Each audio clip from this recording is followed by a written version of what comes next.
Hi hello all welcome to my YouTube channel. Next unit എന്ന് പറയുന്നത് morphology and syntax ആണ് നമ്മൾ നോക്കുന്നത് module 3. What is morphology? Morphology എന്ന് വെച്ച് കഴിഞ്ഞാൽ വേർഡ്സിൻ്റെ ഇൻറ്റേർണൽ സ്ട്രക്ചറിനെ പഠിക്കുന്നതാണ് മോർഫോളജി എന്ന് പറയുന്നത്. അപ്പം മോഡേൺ ലിംഗ്വിസ്റ്റ് എന്ന് പറയുന്നത് വേർഡ്സിനെ സ്മോളസ്റ്റ്, അതായത് നമ്മൾ പറയുന്ന സാധാരണ എന്താ ഒരു വലിയ സെൻറ്റൻസ് എടുത്ത് നോക്കുമ്പോൾ അതിനകത്ത് ഏറ്റവും സ്മോളസ്റ്റ് യൂണിറ്റ് വേർഡ്സ് എന്നാണ് നമ്മൾ പഠിച്ചുകൊണ്ടിരുന്നത്. അല്ലെങ്കിൽ ലാംഗ്വേജിൻ്റെ സ്ട്രക്ചർ എടുക്കുമ്പോൾ വേർഡ്സ് എന്ന് പറയുന്ന സ്മോളസ്റ്റ് മീനിങ്ഫുൾ യൂണിറ്റ് ആയിട്ടാണ് നമ്മൾ കൺസിഡർ ചെയ്തുകൊണ്ടിരുന്നത് അല്ലെങ്കിൽ പറഞ്ഞുകൊണ്ടിരുന്നത്. പക്ഷേ മോഡേൺ ലിംഗ്വിസ്റ്റുകൾ ഇപ്പോൾ അങ്ങനെ കൺസിഡർ ചെയ്യാറില്ല. ഫോർ എക്സാമ്പിൾ ലൈക്ക് റീഗെയിൻ എന്നുള്ള വാക്ക്, അത് 2 യൂണിറ്റ്സ് ആണുള്ളത്, റീയും ഗെയിനും. ഈ 2 സെഗ്മെൻറ്റുകളെയാണ് നമ്മൾ മോർഫീംസ് എന്ന് വിളിക്കുന്നത്. അതായത് smallest meaningful unit in A language ആണ് മോർഫീംസ് എന്ന് പറയുന്നത്. റീഗെയിൻ എന്നുള്ള വാക്കിൽ നമുക്ക് 2ആയിട്ട് ഡിവൈഡ് ചെയ്യുമ്പോൾ, സിലബിൾ ഡിവിഷൻ ചെയ്യുമ്പോൾ റീയും ഗെയിനും, ആ റീ എന്നുള്ളതിനെയും ഗെയിൻ എന്നുള്ളതിനെയും ആ 2 സെഗ്മെൻറ്റുകളെയാണ് നമ്മൾ എന്തെന്ന് വിളിക്കുന്നത്? മോർഫീംസ് എന്ന് വിളിക്കുന്നത്. എല്ലാ വേർഡ്സിനെയും നമുക്ക് മോർഫീംസ് ആയിട്ട് ഡിവൈഡ് ചെയ്യാൻ പറ്റത്തില്ല. ഫോർ എക്സാമ്പിൾ ട്രാവൽ എന്നുള്ള വാക്കെന്ന് പറയുന്നത് ഒരു സിംഗിൾ മോർഫീമാണ്. നമുക്കതിനെ സ്മോളർ മീനിങ്ഫുൾ ആയിട്ട് പറ്റത്തില്ല, ഡിവൈഡ് ചെയ്യാൻ പറ്റില്ല. അല്ലെങ്കിൽ ക്യാറ്റ് എന്നുള്ള വാക്ക്, അതിനെ നമുക്ക് വീണ്ടും ഡിവൈഡ് ചെയ്യാൻ പറ്റുമോ? ഇല്ല. അപ്പോൾ അതൊക്കെയെന്ന് വെച്ച് കഴിഞ്ഞാൽ എന്താണ്? അതൊറ്റ ക്യാറ്റ് എന്ന് പറയുന്നത് തന്നെ ഒരു സിംഗിൾ മോർഫീം ആയിട്ടുള്ളൊരു വാക്കാണ്. അപ്പോൾ മോർഫീം എന്ന് വെച്ച് കഴിഞ്ഞാൽ എന്താണ്? ഒരു വേർഡ് അല്ലെങ്കിൽ part of A word and it cannot be divided further into smaller meaningful units. Morpheme എന്ന് പറയുന്നത് തന്നെ ഒരു സ്മോളർ മീനിങ്ഫുൾ യൂണിറ്റ് ആണ്. നമുക്ക് അതിനെ തന്നെ വീണ്ടും ഡിവൈഡ് ചെയ്യാൻ പറ്റുകയില്ല എന്നാണ് പറയുന്നത്. ഇനി മോർഫോളജി എന്ന് വെച്ച് കഴിഞ്ഞാൽ എന്താണ്? ഈ വേർഡ്സിൻ്റെ വേർഡ് ഫോർമേഷനെ കുറിച്ചും മോർഫീംസിനെ കുറിച്ചുള്ള പഠനത്തിനെയാണ് നമ്മൾ മോർഫോളജി എന്ന് പറയുന്നത്. ഈ മോർഫീംസിനകത്ത് വരുന്ന ഡിഫറൻറ്റ് ഫോംസ് അല്ലെങ്കിൽ മീനിങ്ങിലുണ്ടാകുന്ന വ്യത്യാസം അല്ലെങ്കിൽ വേരിയേഷൻസ്, അതിനെയാണ് നമ്മൾ അലോമോർഫ്സ് എന്ന് വിളിക്കുന്നത്. ഫോർ എക്സാമ്പിൾ ഈ books, films, jokes, oranges, twigs, ഇതിനകത്ത് ലാസ്റ്റ് വരുന്ന എസിൻ്റെ സൗണ്ട് ഉണ്ടല്ലോ, അത് പ്ലൂറൽസിനെയാണ് കാണിക്കുന്നത് അല്ലേ? പക്ഷേ ഞാൻ നേരത്തെ പറഞ്ഞു തന്നിട്ടുണ്ട്. പക്ഷേ അത് നമ്മൾ ചില വാക്കുകളെ നമ്മൾ ഫോണറ്റിക്കലി ട്രാൻസ്ക്രൈബ് ചെയ്ത് എഴുതുമ്പോൾ ഈ എസിന് പകരം നമ്മൾ ഇസഡ് എന്നോ അല്ലെങ്കിൽ ഇ ഇസഡ് എന്നോ ഐ ഇസഡ് എന്നോ ഒക്കെ പറഞ്ഞിട്ടാണ് നമ്മൾ എഴുതുന്നത് അല്ലേ? അതുപോലെ തന്നെ ചില പാസ്റ്റ് ഫോംസ് വരുവാണെന്നുണ്ടെങ്കിൽ നമ്മൾ ഡി ഇടാറുണ്ട്, ഇ ഡി ഇടാറുണ്ട്, ടി എന്നും നമുക്ക് എഴുതാറുണ്ട്. അതായത് ഫോർ എക്സാമ്പിൾ വോണ്ടിൻ്റെ പാസ്റ്റ് എന്ന് പറയുമ്പോൾ വോണ്ടഡ് എന്നാണ് നമ്മൾ പറയുന്നത്. ലേണിൻ്റെ പാസ്റ്റ് എന്ന് പറയുമ്പോൾ ലേൺഡ് എന്നാണ് നമ്മൾ പറയുന്നത് അല്ലേ?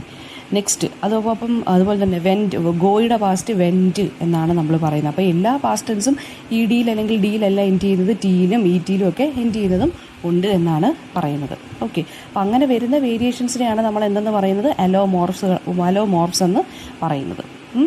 പിന്നെ ഓൾട്ടറേഷൻ എന്ന് പറഞ്ഞാൽ എന്താണ്? ഈ മോർഫീംസിനെയൊക്കെ നമുക്ക് ഫോണറ്റിക്കൽ സിമ്പിൾസ് വെച്ചിട്ട് നമുക്ക് സിറ്റുവേഷൻസിനനുസരിച്ച് മാറ്റാൻ അല്ലെങ്കിൽ എഴുതാൻ സാധിക്കും, റെപ്രസെൻ്റ് ചെയ്യാൻ സാധിക്കും. അതിനെയാണ് നമ്മൾ ഓൾട്ടറേഷൻ എന്ന് പറയുന്നത്. പിന്നെ നെക്സ്റ്റ് വൺ എന്ന് പറയുന്നത് കോംപ്ലിമെൻ്ററി ഡിസ്ട്രിബ്യൂഷൻ എന്ന് വെച്ച് കഴിഞ്ഞാൽ എന്താണ്? ഫോർ എക്സാമ്പിൾ ഈ മോർഫീംസ്, മാറ്റങ്ങൾ വരുന്ന മോർഫീംസ് ഉണ്ടല്ലോ, അല്ലെങ്കിൽ നമ്മൾ ഓൾട്ടർനേറ്റ് ആയിട്ട് അങ്ങോട്ടും ഇങ്ങോട്ടും മാറ്റി യൂസ് ചെയ്യുന്ന മോർഫീംസ് ഉണ്ട്. അപ്പോൾ ഈ ഒരു സംഭവം ഒരു പെർട്ടിക്കുലർ കോണ്ടെക്സ്റ്റ് തന്നെയാണ് ഹാപ്പൻ ചെയ്യുന്നതെങ്കിൽ അതിനെ കോംപ്ലിമെൻ്ററി ഡിസ്ട്രിബ്യൂഷൻ എന്നാണ് വിളിക്കുന്നത്. അതായത് ഈ അലോമോർഫുകൾക്ക് പിന്നീട് നമുക്ക് എന്താ പറ്റത്തില്ല, അതായത് അലോമോർഫുകൾ എന്ന് പറയുമ്പോൾ എന്താണ്? നമുക്ക് അങ്ങോട്ടും ഇങ്ങോട്ടും മാറ്റാൻ പറ്റത്തില്ലെങ്കിൽ പോലും ചിലപ്പോൾ ചില നോൺ നേറ്റീവ് സ്പീക്കേഴ്സിന് അങ്ങോട്ടും ഇങ്ങോട്ടും ഒക്കെ മാറ്റി മിസ്റ്റേക്കൻഡ് ആയിട്ടൊക്കെ എഴുതാൻ സാധിക്കും. അതായത് ഫോർ എക്സാമ്പിൾ എസ് എന്നുള്ളതിനെ നമ്മൾ ഫോണറ്റിക്കലി ട്രാൻസ്ക്രൈബ് ചെയ്തെഴുതുമ്പോൾ ചിലപ്പോൾ വേണമെന്നുണ്ടെങ്കിൽ ഇസഡ് എന്നോ ഈ ഇസഡ് എന്നോ ഒക്കെ നമുക്ക് എഴുതാൻ സാധിക്കും. പക്ഷേ മീനിങ്ങിൽ വ്യത്യാസമൊന്നും വരത്തില്ല. അപ്പോൾ സച്ച് കേസസിൽ ഇതുപോലെ ഒരുപാട് അലോമോർഫുകൾ ഇങ്ങനെ ഒരേ കണ്ടീഷനിൽ തന്നെ അപ്പിയർ ചെയ്യാൻ സാധിക്കും. അതിനെയാണ് നമ്മൾ ഫ്രീ ഓൾട്ടർനേഷൻ എന്ന് പറയുന്നത്. പിന്നെ ഈ അലോമോർഫിൻ്റെ ഇടയ്ക്കുണ്ടാകുന്ന വേരിയേഷൻസിൽ കണ്ടീഷൻസ് വരുവാണെങ്കിൽ അതിനെയാണ് നമ്മൾ കണ്ടീഷനിങ് എന്ന് പറയുന്നത്. ഫോർ എക്സാമ്പിൾ അതായത് ഈ എസ് എന്ന് പറയുന്ന ആ പ്ലൂറൽ ഫോം, എസിൻ്റെ പ്ലൂറൽ നമ്മൾ ഇസഡ് എഴുതാറുണ്ട്, ഐ ഇസഡ് എഴുതാറുണ്ട്, ഇ ഇസഡ് എഴുതാറുണ്ട്, അല്ലെങ്കിൽ നമ്മൾ ചിലപ്പോൾ എസ് എന്നും എഴുതാറുണ്ട് അല്ലേ? അപ്പോൾ അതിനെയാണ് നമ്മൾ എന്തെന്ന് പറഞ്ഞപ്പോൾ ഓരോ കണ്ടീഷൻസിനനുസരിച്ചാണ് നമ്മളിത് മാറ്റി മാറ്റി എഴുതുന്നത്. അതിനെയാണ് നമ്മൾ എന്തെന്ന് പറയുന്നത്? കണ്ടീഷനിങ് എന്ന് പറയുന്നത്. പിന്നെ നെക്സ്റ്റ് വൺ എന്ന് പറയുന്നത് ക്ലാസിഫിക്കേഷൻ ഓഫ് മോർഫീംസ് ആണ്. ലെക്സിക്കൽ അല്ലെങ്കിൽ ഗ്രാമാറ്റിക്കൽ മോർഫീംസ്, പിന്നെ ഫ്രീ ആൻഡ് ബൗണ്ട് മോർഫീംസ്, അടുത്തത് റൂട്ട്സും എഫിക്സസ് എന്ന് പറഞ്ഞാൽ എന്താണ്? അപ്പം ലെക്സിക്കൽ മോർഫീംസ് എന്ന് വെച്ച് കഴിഞ്ഞാൽ നമ്മൾ ഈ മോർഫീംസ് എന്ന് വെച്ചാൽ എന്താ? ഒരു വേർഡിൻ്റെ ഏറ്റവും സ്മോളസ്റ്റ് മീനിങ്ഫുൾ ആയിട്ടുള്ള യൂണിറ്റ് ആണ് മോർഫീം എന്ന് പറയുന്നത്. നമ്മൾ ആ വേർഡിനെ ഡിവൈഡ് ചെയ്തിട്ട് ഏറ്റവും സ്മോളസ്റ്റ് മീനിങ്ഫുൾ ആയിട്ടുള്ള 2 യൂണിറ്റ്സ് കിട്ടി, അതാണ് മോർഫീംസ്. അപ്പോൾ ആ 2 യൂണിറ്റ്സിൽ ഏതെങ്കിലും ഒരെണ്ണത്തിന് അല്ലെങ്കിൽ 2 പേർക്കും ഇൻഡിപെൻഡൻ്റ് ആയിട്ട് മീനിങ് ഒക്കെ ആയിട്ടുള്ള വാക്കുകളാണെന്നുണ്ടെങ്കിൽ അവരെയാണ് നമ്മൾ ലെക്സിക്കൽ മോർഫീം എന്ന് വിളിക്കുന്നത്. ഫോർ എക്സാമ്പിൾ നൗണുകൾ, വെർബുകൾ, അഡ്ജക്റ്റീവ്സ്, ഇതൊക്കെ എന്ന് പറയുമ്പോൾ എന്താണ്, ഇൻഡിപെൻഡൻ്റ് ആയിട്ടൊരു മീനിങ് ഉണ്ട്. അവരെയൊക്കെ എന്തെന്നാണ് നമ്മൾ വിളിക്കുന്നത്, ലെക്സിക്കൽ മോർഫീംസ് എന്നാന്ന് വെച്ചാൽ അവർക്കൊരു മീനിങ്ങും ഉണ്ട്, അവർക്ക് ഇൻഡിപെൻഡൻ്റ് ആയിട്ടുള്ളൊരു എക്സിസ്റ്റൻസും ഉണ്ട്. ഇനി ഗ്രമാറ്റിക്കൽ മോർഫീം എന്ന് വെച്ച് കഴിഞ്ഞാൽ എന്താണ്, ഈ പ്രിപ്പോസിഷൻസ്, ആർട്ടിക്കിൾസ്, കൺജങ്ഷൻസ് അവർക്കൊന്നും മീനിങ് ഒന്നും കാണത്തില്ല, പക്ഷെ അവർ ഗ്രാമറിൻ്റെ പേർപ്പസിന് വേണ്ടി മാത്രം നമ്മൾ യൂസ് ചെയ്യുവാണ്. For example, Riya is a master in planning events. അപ്പോൾ ഇവിടെ റിയ, മാസ്റ്റർ, പ്ലാന്, ഇവൻറ്റ് ഇതെല്ലാം ലെക്സിക്കൽ മോർഫീംസ് ആണ്. കാരണം ഇതിനെല്ലാം മീനിങ് ഉണ്ട്. പക്ഷേ അതിനകത്ത് വരുന്ന ഈസ്, ഏയ്, ഇന്ന്, ING അല്ലെങ്കിൽ എസ് പോലെയുള്ള പ്ലൂറൽ ഫോം അതൊക്കെയെന്ന് വെച്ചാൽ ഗ്രമാറ്റിക്കൽ മോർഫീമാണ്. രണ്ടാമത്തത് ഫ്രീ ആൻഡ് ബൗണ്ട് മോർഫീമാണ്. അതിന് എക്സാമ്പിളായിട്ട് നമ്മൾ പ്ലാനിങ് എന്നുള്ള വാക്ക് നോക്കുകയാണ്. പ്ലാനിങ്ങിനെ നമുക്ക് എങ്ങനെ ഡിവൈഡ് ചെയ്യാം, പ്ലാനും -INGയും അല്ലേ. അപ്പോൾ ഇതിനകത്ത് പ്ലാൻ എന്നുള്ള വാക്കിന് ഒറ്റയ്ക്ക് നിൽക്കാൻ സാധിക്കും, പക്ഷേ ING എന്നുള്ള വാക്കിന് ഒറ്റയ്ക്കൊരു മീനിങ് ഇല്ലാതെ നിൽക്കാൻ സാധിക്കുകയില്ല. അപ്പോൾ ഈ ING എന്നുള്ള വാക്ക് ആരെ കണക്റ്റഡ് ആയിട്ട് കിടന്നാലേ മീനിങ് ഉള്ളൂ, പ്ലാൻ എന്നുള്ള വാക്കിനെ കണക്റ്റഡ് ആയിട്ട് കിടന്നാലേ മീനിങ് ഉള്ളൂ. അപ്പോൾ ചില മോർഫീംസിന് ഇൻഡിപെൻഡൻ്റ് ആയിട്ട് എക്സിസ്റ്റ് ചെയ്യാൻ പറ്റും, അവരാണ് ഫ്രീ മോർഫീം. അതായത് ഇവിടുത്തെ പ്ലാൻ എന്ന് പറയുന്നതാണ് ഫ്രീ മോർഫീം. ചില മോർഫീംസിന് ഇൻഡിപെൻഡൻ്റ് ആയിട്ട് എക്സിസ്റ്റ് ചെയ്യാൻ പറ്റില്ല, അവർക്ക് ഈ ഫ്രീ മോർഫീമിനെ ഡിപ്പെൻഡ് ചെയ്ത് നിന്നേ പറ്റൂ, എന്നാലേ അവർക്ക് മീനിങ് കിട്ടൂ. അങ്ങനെ നിൽക്കുന്ന ആളുകളാണ് ബൗണ്ട് മോർഫീം. അതായത് പ്ലാൻ എന്നുള്ളത് ഫ്രീ മോർഫീമും ING എന്ന് പറയുന്നത് ബൗണ്ട് മോർഫീമുമായിട്ട് മാറും. ഇനി റൂട്ട്സ് എന്താണ്, എഫിക്സസ് എന്താണെന്നാണ് നമ്മൾ നോക്കുന്നത്. റൂട്ട്സ് എന്താണ്, എഫിക്സസ് എന്ന് പറയുമ്പോൾ ഫോർ എക്സാമ്പിൾ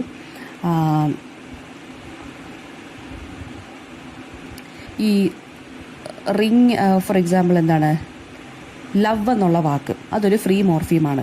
ലവ്ലി എന്നാവുമ്പം ആ LY കൂടെ വരുന്നു. ആ LY എന്ത് പറയും, നമ്മൾ ബൗണ്ട് മോർഫീം എന്ന് പറയുന്നു. ഇനി വേർഡായിട്ടുള്ള ഇൻഡൈജസ്റ്റബിൾ, അതിനെ നമുക്ക് രണ്ട് യൂണിറ്റ്സ് ആയിട്ട് ഡിവൈഡ് ചെയ്യുക അല്ലേ, ഇന്നും ഡൈജസ്റ്റബിൾ.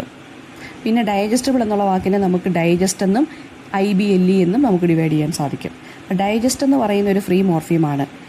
എന്ന് പറയുന്നതും ഐബിൾ എന്ന് പറയുന്നതും ബൗണ്ട് മോർഫീമായിട്ട് വരും. ഈ ഫ്രീ മോർഫീംസ് എന്ന് പറയുന്ന ഒരു വാക്കിൻ്റെ മെയിൻ പാർട്ടിനെ ഫോം ചെയ്യുന്നുണ്ടെങ്കിൽ, അതായത് മീനിങ് ഫോം ചെയ്യാൻ പറ്റുന്നുണ്ടെന്നുണ്ടെങ്കിൽ അതിനെ റൂട്ട് വാക്കുകളെന്ന് നമ്മൾ വിളിക്കുന്നു, അതായത് റൂട്ട്സ് എന്ന് വിളിക്കുന്നു. അപ്പോൾ ഇത് ബൗണ്ട് മോർഫീംസ് ഉണ്ടല്ലോ, അതിനെയാണ് നമ്മൾ എഫിക്സസ് എന്ന് പറയുന്നത്. അതായത് ഫ്രീ മോർഫീമിനെയാണ് നമ്മൾ റൂട്ട് എന്ന് വിളിക്കുന്നതും ബൗണ്ട് മോർഫീംസിനെയാണ് നമ്മൾ എഫിക്സസ് എന്ന് വിളിക്കുന്നത്. ഓക്കെ. പിന്നെ നെക്സ്റ്റ് വൺ എന്ന് പറയുന്നത് കോമ്പൗണ്ട് ഫോം എന്ന് വെച്ചാൽ എന്താണ്, രണ്ടോ അതിൽ കൂടുതലോ ഫ്രീ ഫോംസ് ഉള്ളതെങ്കിൽ, അതായത് ഫ്രീ മോർഫീംസ് ആണുള്ളതെങ്കിൽ അതിനെ നമ്മൾ കോമ്പൗണ്ട് ഫോം എന്ന് വിളിക്കുന്നു.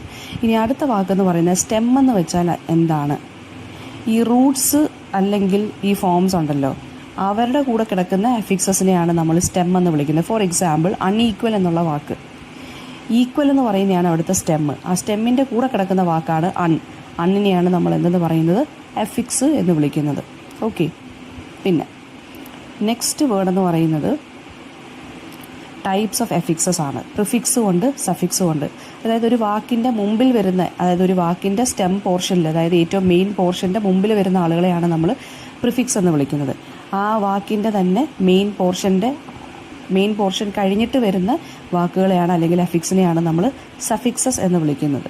ഓക്കെ. പിന്നെ നെക്സ്റ്റ് വാക്ക് എന്ന് പറയുന്നത് എന്താണ്, ഫോർ എക്സാമ്പിൾ അൺനോയിങ്ലി എന്നുള്ള വാക്ക്, അണ്ണ്, നോ, ഇംഗ്ലി, ഇങ്ങനെ നമുക്ക് മൂന്നായിട്ട് ഡിവൈഡ് ചെയ്യാം. ആ എന്നുള്ള വാക്കാണ് പ്രിഫിക്സ്. അതായത് ഇതിനകത്ത് നോ എന്നുള്ള വാക്കാണ് ഫ്രീ ആയിട്ട് നിൽക്കുന്നത് അല്ലെങ്കിൽ ഇൻഡിപെൻഡൻ്റ് ആയിട്ട് നിൽക്കുന്നത്, അതിനെ നമ്മൾ സ്റ്റെം വാക്കെന്ന് വിളിക്കുന്നു.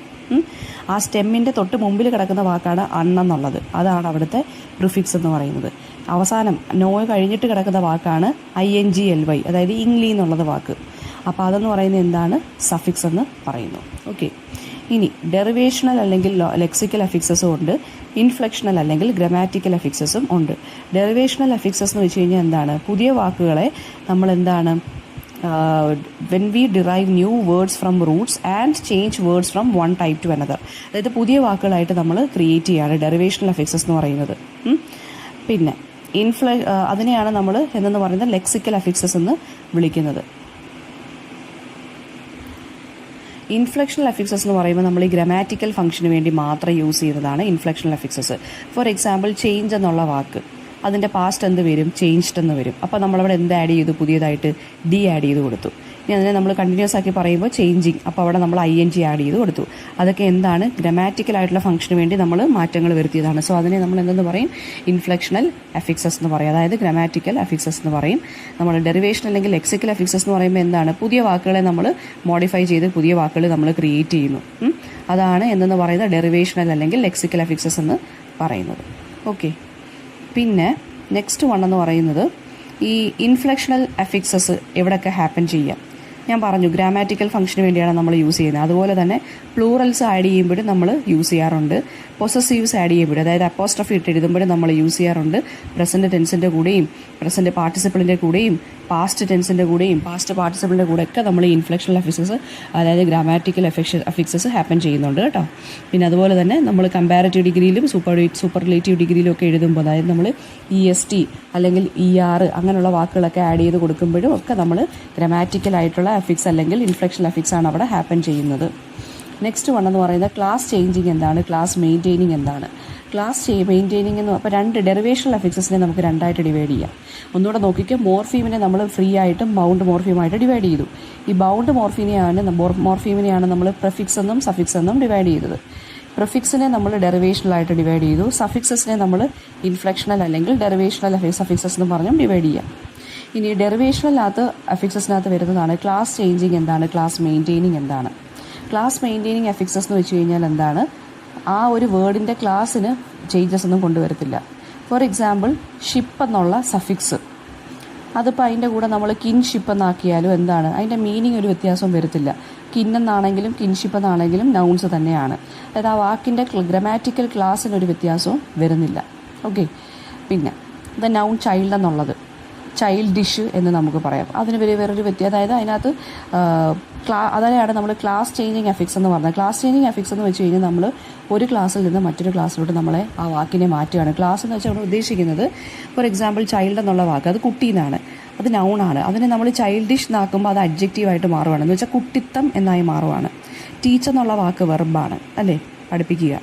ടീച്ചർ എന്ന് പറയുമ്പോൾ അത് നൗണായിട്ട് മാറുവാണ്. അപ്പോൾ ഒരു വെർബിൽ നിന്ന് നൗണിലോട്ട് മാറുവാണ്, അതായത് ഒരു ക്ലാസ്സിൽ നിന്ന് മറ്റൊരു ക്ലാസ്സിലോട്ട് ഗ്രാമാറ്റിക്കൽ ക്ലാസ്സിലോട്ട് മാറുവാണ്. അതാണ് ക്ലാസ് എന്തെന്ന് പറയുന്നത്, ചേഞ്ചിങ് ഡെറിവേഷണൽ അഫിക്സ് എന്ന് പറയുന്നത്. പിന്നെ നമുക്ക് വേർഡ്സിനെ ഡിവൈഡ് ചെയ്യാം, simple, complex and compound word. Simple word എന്ന് വെച്ച് കഴിഞ്ഞാൽ എന്താണ്, ഒരു സിംഗിൾ ഫ്രീ മോർഫീം ആയിരിക്കും ഉണ്ടാവുന്നത്. കോംപ്ലെക്സ് വേർഡ് എന്ന് പറയുമ്പോൾ എന്താണ്, ഒരു സിമ്പിൾ വേർഡ് കാണും, പക്ഷേ ഒന്നിൽ കൂടുതൽ എന്ത് കാണും, ഡെറിവേഷണൽ അഫിക്സസ് കാണും. പിന്നെ കോമ്പൗണ്ട് വേർഡ് എന്ന് പറയുന്നത് എന്താണ്, രണ്ടോ അതിൽ കൂടുതലോ ഫ്രീ ഫോംസ് അല്ലെങ്കിൽ ഫ്രീ മോർഫീംസ് ഉണ്ടെങ്കിൽ അതിനെ നമ്മൾ കോമ്പൗണ്ട് വേർഡ് എന്ന് പറയുന്നു. കോമ്പൗണ്ട് വേർഡ്സിൻ്റെ ഇടയ്ക്ക് നമ്മൾ ഹൈഫൺ യൂസ് ചെയ്യും. For example finger print, finger hyphen print എന്നാണ് നമ്മൾ എഴുതുന്നത്. Ice cream, ice hyphen cream. Word formation എന്ന് വെച്ചാൽ അടുത്ത് എന്താണ്, വേർഡ്സിനെ എങ്ങനെയാണ് നമ്മൾ ഫോം ചെയ്യുന്നത്, ആ ഒരു പ്രോസസ്സിനെയാണ് നമ്മൾ വേർഡ് ഫോർമേഷൻ എന്ന് പറയുന്നത്. ആൻഡ് ഈ വേർഡ് ഫോർമേഷൻ എന്ന് പറയുന്ന ഒരു ക്ലോസ്ഡ് പ്രോസസ്സല്ല, കാരണം സൊസൈറ്റിയെ ഇവോൾവ് ആവുന്നതിനനുസരിച്ച് പുതിയ പുതിയ വാക്കുകളൊക്കെ ക്രിയേറ്റഡ് ആവുകയും ഫോം ആവുകയും ചെയ്യുന്നുണ്ട്. ഇനി important methods of word forming എന്താണ്. ഫസ്റ്റ് വൺ കോമ്പൗണ്ടിങ് ആണ്. കോമ്പൗണ്ടിങ് എന്ന് വെച്ച് കഴിഞ്ഞാൽ ഒരു വേർഡ് ഫോർമേഷൻ്റെ പ്രോസസ്സിൽ വരുന്നൊരു കാര്യമാണ്. അതായത് ഒരു വാക്കിൻ്റെ കൂടെ നമ്മൾ വേറൊരു വാക്ക് ആഡ് ചെയ്ത് കൊടുക്കുന്നു, അതാണ് കോമ്പൗണ്ട് വേർഡ്സ് എന്ന് പറയുന്നത്. ഡെറിവേഷൻ എന്ന് വെച്ച് കഴിഞ്ഞാൽ എന്താണ്, നമ്മൾ ഒരു വാക്കിൻ്റെ കൂടെ അതായത് പ്രിഫിക്സ് അല്ലെങ്കിൽ സഫിക്സ് ആഡ് ചെയ്ത് കൊടുക്കുന്നു, അതാണ് ഡെറിവേഷൻ എന്ന് പറയുന്നത്. കൺവേർഷൻ എന്ന് വെച്ചാൽ എന്താണ്, എൻ്റെ സെയിം വേർഡ് എന്ന് പറയുന്നത് അതിനെ നമ്മൾ ഡിഫറെൻറ്റ് ക്ലാസ്സസിലാക്കി യൂസ് ചെയ്യുന്നു. For example Simon is A fraud. Simon ഒരു ഫ്രോഡാണ്. ഈ സൈമൺ ഫ്രോഡാണെന്ന് പറയുന്നത്, അതിന് ഫ്രോഡെന്ന് പറയുന്ന ഒരു നൗണും ആകാം, ഫ്രോഡെന്ന് പറയുന്നൊരു അയാളുടെ ആക്ഷനെ കാണിക്കുന്ന ഒരു വേർബ് ആകാം. അതായത് ഫ്രോഡ് കാര്യങ്ങൾ ചെയ്യുന്നത് കൊണ്ട് അവനൊരു ഫ്രോഡാകുന്നു. അപ്പോൾ നൗണുമാണ് ഫ്രോഡെന്ന് പറയുന്നത്, വേർബുമാണ് ഫ്രോഡെന്ന് പറയുന്നത്. അതാണ് കൺവേർഷൻ എന്ന് പറയുന്നത്. അതായത് സെയിം വേർഡ് ഡിഫറെൻറ്റ് ക്ലാസ്സസിലാക്കി വരുന്നു. പിന്നെ എക്കോയിങ് അല്ലെങ്കിൽ ഓണമെറ്റോപ്പിയ എന്ന് പറയുന്നത് എന്താണ്, അതായത് വേർഡ്സ് സൗണ്ടിനെ ഇമിറ്റേറ്റ് ചെയ്യുന്നു, അതിനെയാണ് നമ്മൾ ഓണമെറ്റോപ്പിക് വേർഡ്സ് അല്ലെങ്കിൽ ഓണമെറ്റോപ്പിയ അല്ലെങ്കിൽ എക്കോയിങ് എന്ന് പറയുന്നത്. ഫോർ എക്സാമ്പിൾ ഹിസ് എന്നുള്ള വാക്ക്, ദ സ്നേക്ക് ഇസ് ഹിസ്സിങ്. ആ ഹിസ് എന്നുള്ള വാക്ക് പറയുമ്പോഴേ നമുക്ക് ആ സ്നേക്കിൻ്റെ സൗണ്ട് അവിടെ കിട്ടുന്നുണ്ട്, സൗണ്ട് ഉണ്ടാക്കുന്നത്, ആ സ്നേക്ക് ഉണ്ടാക്കുന്ന സൗണ്ട് നമുക്ക് അവിടെ കിട്ടുന്നുണ്ട്. അപ്പോൾ വേർഡ്സ് ഇമിറ്റേറ്റിംഗ് സൗണ്ടുകളെയാണ്, അങ്ങനെയുള്ള വാക്കുകളെയാണ് ഓണമെറ്റോപ്പിക് വേർഡ്സ് എന്ന് പറയുന്നത്. ഫോർ എക്സാമ്പിൾ റോറിങ്, മർമർ, ഇതൊക്കെ എന്താണ്, ഓണമെറ്റോപ്പിക് വേർഡ്സ് ആണ്. നെക്സ്റ്റ് വൺ ക്ലിപ്പിംഗ് എന്ന് വെച്ചാൽ ഒരു വാക്കിനെ നമ്മൾ ഷോർട്ടാക്കുന്നത്, അതിനെയാണ് നമ്മൾ ക്ലിപ്പിംഗ് എന്ന് പറയുന്നത്. ഫോർ എക്സാമ്പിൾ മാത്തമാറ്റിക്സിന് വരെ നമ്മൾ മാത്സ് എന്ന് പറയുന്നു. ലബോറട്ടറിക്ക് പകരം നമ്മൾ ലാബ് എന്ന് പറയുന്നു. അതാണ് ക്ലിപ്പിംഗ് എന്ന് പറയുന്നത്. പിന്നെ റീഡ്യൂപ്ലിക്കേറ്റിംഗ് എന്ന് വെച്ച് കഴിഞ്ഞാൽ ഐഡൻറ്റിക്കൽ ആയിട്ടുള്ള വാക്കുകളെ നമ്മൾ അടുത്തടുത്ത് യൂസ് ചെയ്യുന്നു. ഫോർ എക്സാമ്പിൾ സി എന്നുള്ള വാക്ക് ഹൈഫൺ സോ ഐഡൻറ്റിക്കലാണ്. നമുക്ക് ആ വാക്കുകൾ കുറച്ച് ഐഡൻറ്റിക്കലാണ് അല്ലേ, ആ ഇനിഷ്യൽ സൗണ്ടിൽ ഐഡൻറ്റിക്കലാണ് സോ. അപ്പോൾ അതിനകത്ത് സ് എന്നുള്ള സൗണ്ട് വരുന്നുണ്ട്. അപ്പം അങ്ങനെയുള്ള വാക്കുകളെയാണ് നമ്മൾ റീഡ്യൂപ്ലിക്കേറ്റീവ് വാക്കുകളെന്ന് പറയുന്നത്. അതുപോലെ തന്നെ ടിപ്ടോ, അത് കേൾക്കുമ്പോൾ ആ ടു എന്നുള്ള സൗണ്ട് റിപ്പീറ്റഡ് ആയിട്ട് അവിടെ 2 വാക്കിലും വരുന്നുണ്ട്. ഇനി അക്രോണമി എന്ന് വെച്ചാൽ എന്താണ്? അതായത് ഒരു വാക്കിൻ്റെ അല്ലെങ്കിൽ കുറേ വാക്കുകളുടെ ആദ്യത്തെ അക്ഷരം വെച്ചിട്ട് നമ്മൾ പുതിയൊരു വാക്ക് ഫോം ചെയ്യുന്നതിനെയാണ് അക്രോണമി എന്ന് പറയുന്നത്. ഫോർ എക്സാമ്പിൾ മെമ്പർ ഓഫ് പാർലമെൻറ്റിന് പകരം MP എന്ന് പറയുന്നു. റഡാറിന് പകരം റേഡിയോ ഡിറ്റക്റ്റിംഗ് ആൻഡ് റേഞ്ചിങ് എന്ന് പറയുന്നതിന് പകരം നമ്മൾ റഡാർ എന്നുള്ള വാക്ക് യൂസ് ചെയ്യുന്നു. അതായത് നമ്മൾ ഓൾറെഡി എക്സിസ്റ്റിംഗ് ആയിട്ടുള്ള വാക്കുകളുടെ എല്ലാം ആദ്യത്തെ ലെറ്റേഴ്സ് ആൽഫബറ്റ്സ് എടുത്തിട്ട് പുതിയൊരു വാക്ക് ക്രിയേറ്റ് ചെയ്തു. നെക്സ്റ്റ് വേണമെന്ന് പറയുന്നത് ബ്ലെൻഡിങ് ആണ്. ബ്ലെൻഡിങ് എന്ന് വെച്ചാൽ 2 വാക്കുകളുടെ കുറച്ച് ഭാഗങ്ങൾ എടുത്തിട്ട് പുതിയൊരു വാക്കാക്കി മാറ്റുന്നു. അതാണ് ബ്ലെൻഡിങ് എന്ന് പറയുന്നത്. ഇപ്പോൾ ഒരു വാക്കിൻ്റെ ഫസ്റ്റ് വേർഡോ അല്ലെങ്കിൽ ലാസ്റ്റ് വേർഡോ ഒക്കെ ആയിരിക്കും, ലാസ്റ്റ് പാർട്ടോ ഒക്കെ ആയിരിക്കും എടുക്കുന്നത്. ഇതിനെ നമ്മൾ പോർട്ട്മാൻറ്റ്യൂ വേർഡ് എന്നും പറയാറുണ്ട്. ഫോർ എക്സാമ്പിൾ ബ്രഞ്ച് എന്നുള്ള വാക്ക് BRUNCH, ബ്രേക്ക്ഫാസ്റ്റിൻ്റെ BRും ലഞ്ചിൻ്റെ UNCH കൊടുത്തിട്ടാണ് ബ്രഞ്ച് എന്നുള്ള വാക്ക് ഫോം ചെയ്യുന്നത്. അതുപോലെ തന്നെ ഇൻഫോർടൈൻമെൻറ്റ്, ഇൻഫർമേഷനും ഉണ്ട് എൻ്റർടൈൻമെൻറ്റും ഉണ്ട്. പിന്നെ ബാക്ക് ഫോർമേഷൻ എന്ന് വെച്ചാൽ എന്താണ്? അതായത് ഫോർ എക്സാമ്പിൾ ഒരു വേർഡിനെ നമ്മൾ മറ്റൊരു വേർഡിൽ നിന്ന് ഫോം ചെയ്തെടുക്കുന്നു. അതാണ് ബാക്ക് ഫോർമേഷൻ എന്ന് പറയുന്നത്. ഫോർ എക്സാമ്പിൾ എഡിറ്റർ എന്നുള്ള വാക്കിൽ നിന്നാണ് എഡിറ്റ് എന്നുള്ള വാക്ക് വന്നത്. ടെലിവൈസ് എന്നുള്ള വാക്കിൽ നിന്ന്, അതായത് ടെലിവിഷൻ എന്നുള്ള വാക്കിൽ നിന്നാണ് ടെലിവൈസ് എന്നുള്ള വാക്ക് വന്നത്. ഇനി ലാസ്റ്റ് എന്ന് പറയുന്നത് ഓട്ടോഡമേഷ്യ എന്ന് വെച്ച് കഴിഞ്ഞാൽ ഒരു നൗൺ അല്ലെങ്കിൽ വേർബ് അല്ലെങ്കിൽ അഡ്ജക്റ്റീവ്, അത് ഒരു ആളിൻ്റെ പേരിൽ നിന്നോ ഒരു സ്ഥലത്തിൻ്റെ പ്ലേസിൽ നിന്നോ ഫോം ആകുന്നു. For example Platonic, this is A Platonic love എന്ന് പറയുമ്പോൾ പ്ലേറ്റോ എന്ന വാക്കിൽ നിന്ന് വന്നതാണ് പ്ലേറ്റോണിക് എന്നുള്ളത്. പിന്നെ ബോയ്ക്കോട്ട് എന്നുള്ള വാക്ക്, അത് ക്യാപ്റ്റൻ ബോയ്ക്കോട്ട് എന്നൊരാളുടെ പേരിൽ നിന്നാണ് ബോയ്ക്കോട്ട് എന്നുള്ള വാക്ക് വന്നത്. അതായത് ഒരാളുടെ പേരിൽ നിന്നോ വെർബിൽ നിന്നോ ഒരു അഡ്ജക്റ്റീവിൽ നിന്നോ പുതിയ വേർഡ് ഉണ്ടാക്കുന്നതിനെയാണ്, അല്ലെങ്കിൽ അത് ഒരു എന്തായി മാറുന്നു, നൗണോ വേർബോ അഡ്ജക്റ്റീവായിട്ടോ മാറുന്നതിനെയാണ് നമ്മൾ ഓട്ടോഡമേഷ്യ എന്ന് പറയുന്നത്. പിന്നെ ഫോം ക്ലാസ് എന്താണ്, ഫംഗ്ഷൻ ക്ലാസ് വേർഡ്സ് എന്താണെന്ന് നോക്കാം. ഫോം ക്ലാസ് വേർഡ്സ് എന്ന് പറയുന്നത് എന്താണ്? അത് മീനിങ് ഫുൾ ആയിട്ടുള്ള വാക്കുകളാണ് ഫോം ക്ലാസ് വേർഡ്സ് എന്ന് പറയുന്നത്. അതായത് കറക്റ്റ് ഒരു വേർഡ് മീനിങ് ഉള്ളൊരു വാക്ക്, ഫുൾ വാക്കുകൾ, നൗണ് വെർബ് അഡ്ജക്റ്റീവ് ഒക്കെ ഫോം ക്ലാസ് ആണ്. ഫംഗ്ഷൻ ക്ലാസ് എന്ന് പറയുന്നത് ഗ്രാമാറ്റിക്കൽ വേർബ്സിനെയാണ് ഫംഗ്ഷൻ ക്ലാസ് വേർഡ്സ് എന്ന് പറയുന്നത്. അതായത് അവർക്ക് മീനിങ് കാണത്തില്ല, ഗ്രാമാറ്റിക്കലി ആയിരിക്കും അവർ റിലവൻ്റ് ആവുന്നത്. അവരെ empty വേർഡ്സ് അല്ലെങ്കിൽ സ്ട്രക്ചർ വേർഡ്സ് എന്നാണ് നമ്മൾ പറയുന്നത്. ഓക്കെ, ഇനി ഫോം ക്ലാസ് വേർഡ്സ് എന്ന് പറയുന്നത് അൺലിമിറ്റഡ് ആണ്. നമുക്ക് മീനിങ് ഫുൾ ആയിട്ടുള്ള വേർഡ്സ് ഒരുപാടുണ്ട്. പിന്നെ പുതിയ ഫോം ക്ലാസ് വേർഡ്സ് നമുക്ക് ആഡ് ചെയ്യുകയും ചെയ്യാം. അതുകൊണ്ട് തന്നെ ഫോം ക്ലാസ് വേർഡിനെ നമുക്ക് ഓപ്പൺ ക്ലാസ് അല്ലെങ്കിൽ ഓപ്പൺ സെറ്റ് വേർഡ് എന്ന് വിളിക്കുന്നു. ഫംഗ്ഷൻ ക്ലാസ് വേർഡ്സ് ഞാൻ പറഞ്ഞില്ല, ഗ്രാമാറ്റിക്കൽ വേർഡ്സ് എന്ന് പറയുന്നത് ലിമിറ്റഡ് ആണ്. ഈസ്, വാസ്, ഹാസ്, ഹാവ് ഒക്കെ ലിമിറ്റഡ് ആണ്. അപ്പോൾ അവരെ നമ്മൾ ക്ലോസ്ഡ് സെറ്റ് വേർഡ് എന്നാണ് വിളിക്കുന്നത്. ഓക്കെ, പിന്നെ അതുപോലെ തന്നെ ഫോം ക്ലാസ് വേർഡ്സിൽ നിന്നാണ് ഫോം ക്ലാസ് വേർഡ്സിൽ നമുക്ക് ഒരുപാട് ഡെറിവേഷൻസ്, ഇൻഫ്ലക്ഷണൽ അഫിക്സസ് ഒക്കെ നമുക്ക് ചേർക്കാൻ സാധിക്കും. പക്ഷേ നമ്മൾ ഈ ഗ്രാമാറ്റിക്കൽ വേർഡ്സ് ആയിട്ടുള്ള ഈസിലും വോസിലും നമുക്ക് വേറെ എന്തെങ്കിലും കൂട്ടിച്ചേർക്കാൻ പറ്റുമോ അതിൻ്റെ വാലറ്റത്ത്? ഇല്ല. സോ അതെന്ന് പറയുന്നത് അവർക്ക് ഇൻഫ്ലക്ഷണൽ അല്ലെങ്കിൽ ഡെറിവേഷണൽ അഫിക്സസ് കാണുകയില്ല. ഫംഗ്ഷൻ ക്ലാസ് വേർഡ്സ് ആണ് കൂടുതലായിട്ടും, പക്ഷേ എന്താണ് ഈ സെൻറ്റൻസുകളിലൊക്കെ കൂടുതലായിട്ടും അപ്പിയർ ആവുന്നത്. ഫോം ക്ലാസ് വേർഡ്സ് കുറവായിരിക്കും. ഓക്കെ, പിന്നെ നെക്സ്റ്റ് ഫംഗ്ഷൻ ക്ലാസ് വേർഡ്സിനെ ക്ലോസ്ഡ് വേർഡ്സ് എന്നാണ് വിളിക്കുന്നത്. കാരണം അവർ ലിമിറ്റഡ് ആണ്, അവർക്ക് എഫിക്സസ് ഒന്നും വരത്തില്ല. പ്രോനൗൺസ്, പ്രിപ്പോസിഷൻസ് ഇതൊക്കെയാണ് ഫംഗ്ഷൻ ക്ലാസ് വേർഡ്സ് എന്ന് പറയുന്നത്. ഇനി പ്രോനൗൺസ് എന്ന് പറയുന്നത് എന്താണ്? I, we, he, she, it, they ഇതൊക്കെയാണ്. അതായത് നൗണിന് പകരം യൂസ് ചെയ്യുന്നതാണ് പ്രോനൗൺസ്. പിന്നെ ഇൻറ്ററോഗേറ്റീവ് പ്രോനൗൺസ് എന്ന് പറയുമ്പോൾ എന്താണ്? നമ്മൾ ക്വസ്റ്റ്യൻ ചെയ്യാൻ ഉപയോഗിക്കുന്ന വാക്കുകളുണ്ടല്ലോ, വാട്ട്, ഹൂ, ഹൂം, അതൊക്കെയാണ് ഇൻറ്ററോഗേറ്റീവ് പ്രോനൗൺസ് എന്ന് പറയുന്നത്. പ്രിപ്പോസിഷൻസ് എന്ന് വെച്ച് കഴിഞ്ഞാൽ എന്താണ്? പ്ലേസ് അല്ലെങ്കിൽ പൊസിഷനെ ഇൻഡിക്കേറ്റ് ചെയ്യുന്ന വാക്കുകൾ, ഇന്നു, ഓണ്, അറ്റ്, അതൊക്കെ. ആർട്ടിക്കിൾസ് എന്ന് പറയുമ്പോൾ എ ആൻഡ് ദ. പിന്നെ ഓർഡിനൽ നമ്പേഴ്സ് എന്ന് പറയുമ്പോൾ എന്താണ്? നമ്മളിപ്പോൾ first position, third position, last position, second position എന്നൊക്കെ പറയത്തില്ല, അതാണ് ഓർഡിനൽസ്. ക്വാണ്ടിഫയേഴ്സ് എന്ന് പറയുമ്പം അതായത് ക്വാണ്ടിറ്റി കാണിക്കാൻ ഉപയോഗിക്കുന്ന വാക്കുകളുണ്ടല്ലോ, ഫ്യൂ, മച്ച്, മെനി, അതൊക്കെയാണ് ക്വാണ്ടിഫയേഴ്സ്.